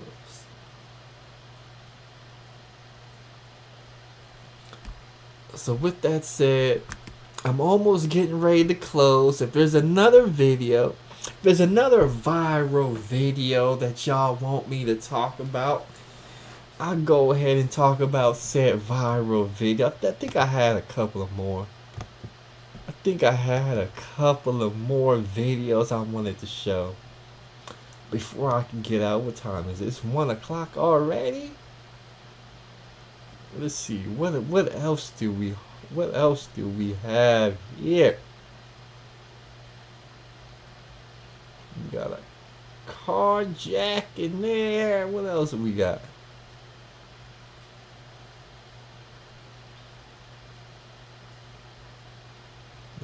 Pretty much, that's pretty much everything.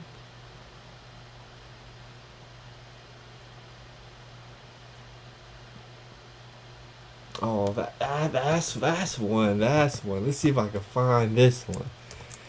Oh, I almost forgot to talk about This one right here. We got all these rappers. These rappers getting gunned down. Let's see if I can find this one right here.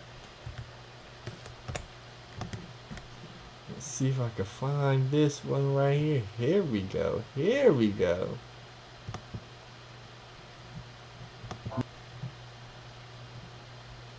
Important stories in hip.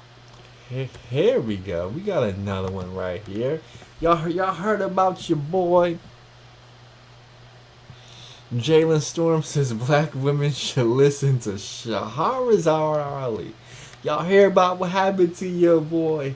Money Gang Vontae, drill rapper, shot down in a convenience store. Y'all hear about what happened to your boy?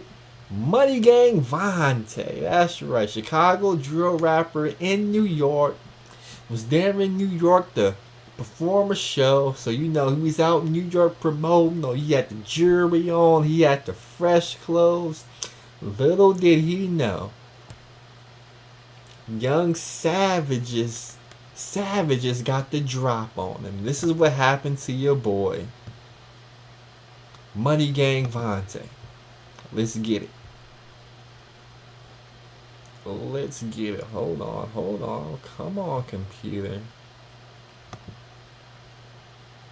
Welcome to Rap Geek, your channel of most important stories in hip-hop, latest updates from the best in celebrity to breaking news. Kindly like, subscribe and tap the notification bell for more stories.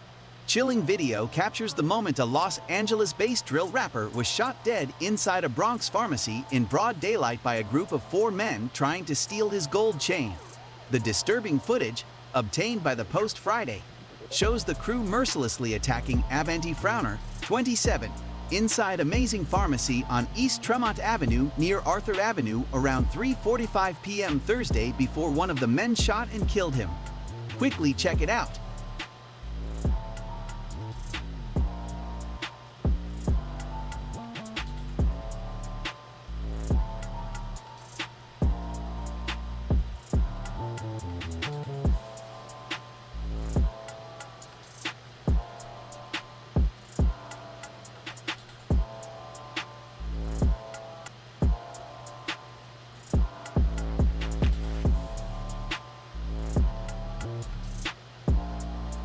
They don't need to be on the streets no more, ever.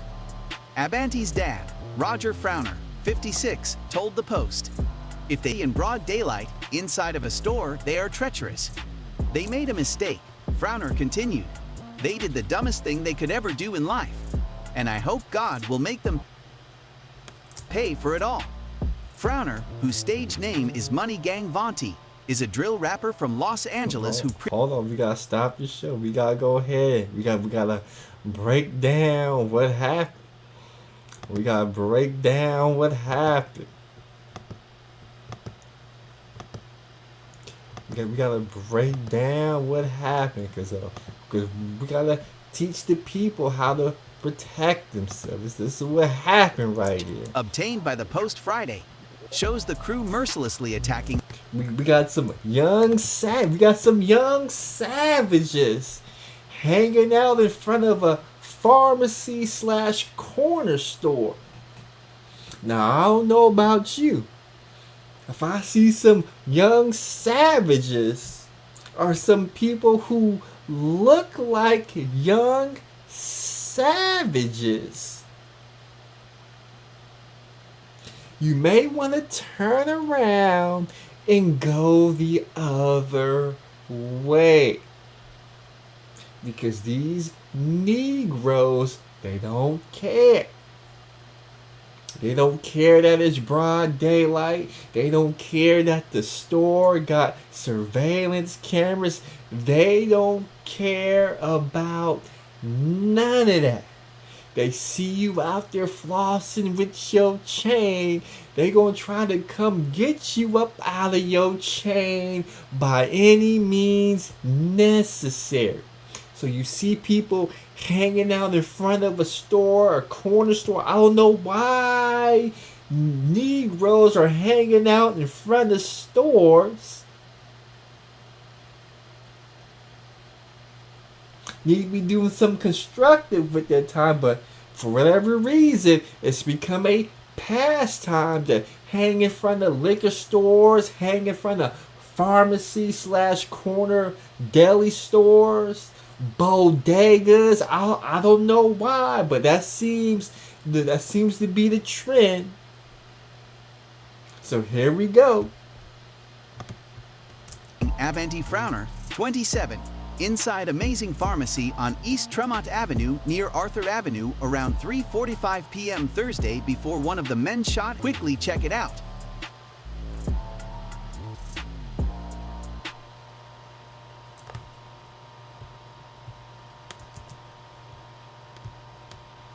Let's see what's going on here. Are we back? Okay. So here we go. Here we go right here. Here we go right here. They in the store fight. They in the store fight. Your boy Money Gang Vontae. It's 4 against 1. I don't care how strong you are. It's gonna be pretty hard to beat up 4 guys who are trying to rob you. And it's unfortunate when you getting jumped by 4 dudes. People will duck cover and hide while you getting beat up. Because they know if they try to intervene and help you, they putting their lives at jeopardy. So now your fellow American, your fellow civilian are making the decision, if I stay out of it, I don't have to deal with none of the consequences. If I try and help out, not only may I lose my life, but there's nothing in it for me. So they're not getting involved. They're not getting involved. So your boy right here is hiding behind the cash register machine.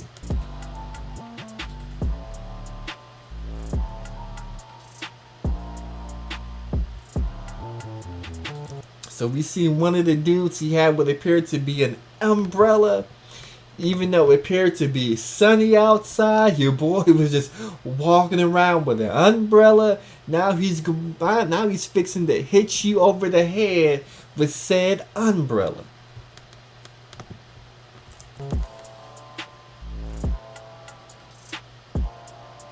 Now if we freeze it about right here, your boy Money Gang Vontae, he had 4 people on him. The 4th guy right here, he runs out of the pile and pulls out a gun and appears to be loading his pistol. That's right here. Your boy right here is loading a pistol as you're fighting 3 other individuals. One of the individuals will briefly leave the fight, pull out a pistol, load it up, because he's getting ready to put in some work.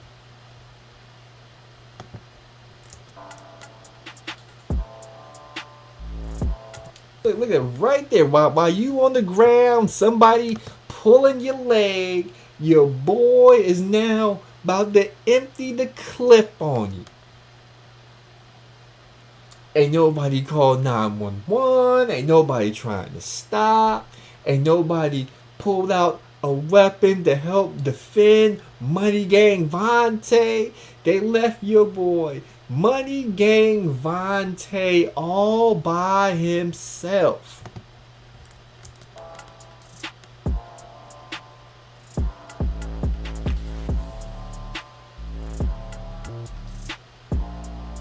They don't need to be on the streets no more. Just killed your boy, cold blood.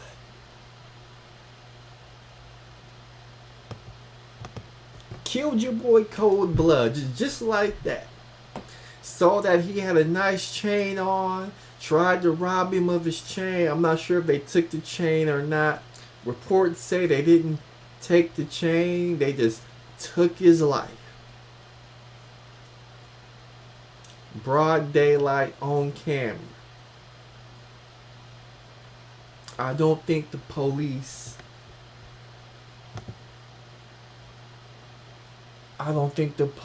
have made any arrest yet.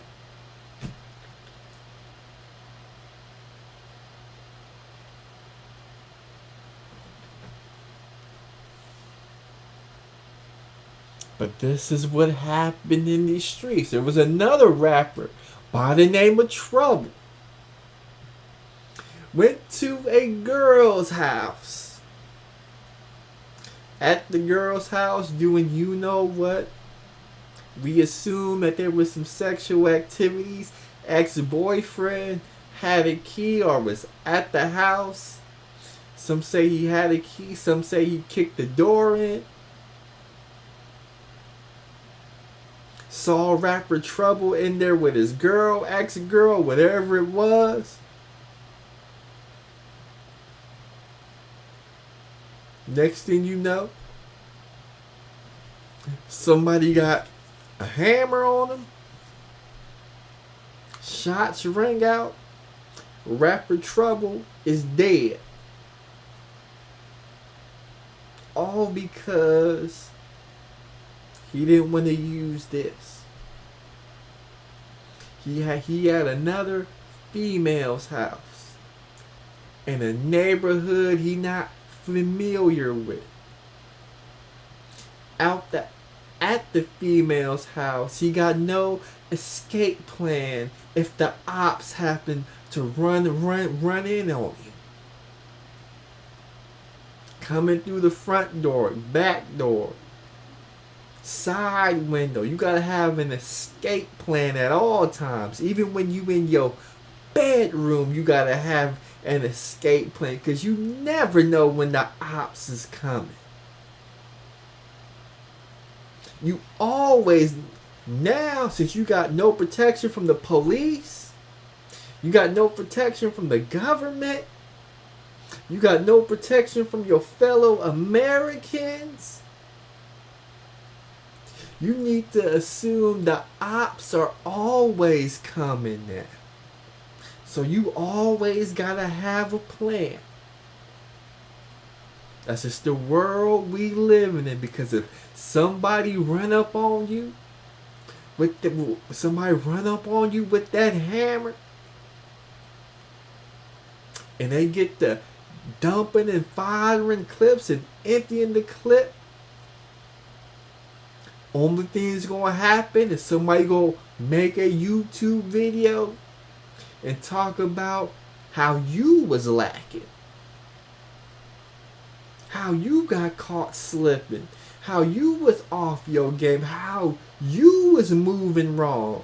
We seen how they talked about rapper Trouble. They blamed the rapper Trouble for his own murder and not the Negro who shot him. This is the culture now. They're not even blaming the trigger man no more. They blaming the person who got shot now.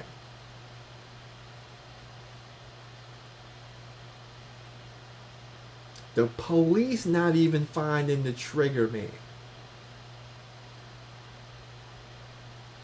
Every time somebody get gunned down, police is asking the public for any information that may lead to an arrest. Police have no more updates. Police don't have a suspect. Police need help identifying this individual.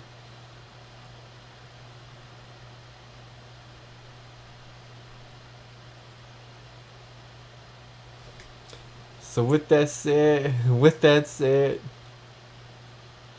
the JR says you gotta protect your damn self like the non-strong, non-independent hoes y'all are. He says they will set you up to get killed, and actually bees worry me more than any man could. Somebody say women always set. Nah. Oh no, no. Oh no. Yeah, you gotta watch the women for setting you up. But we all know you gotta watch them young savages more closely. You gotta watch them young savages more closely, because them young savages is the one with the hammers. Them young savages is the one pulling the trigger. And they catching y'all at gas stations, grocery stores, taco trucks, parking lots, sitting in your car live streaming while you sitting in the neighborhood. They running behind you, and you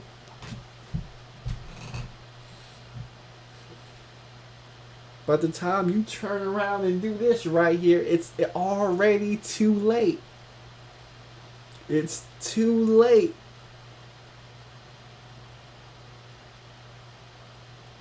They caught you sleep at the wheel. Don't get caught sleep at the wheel.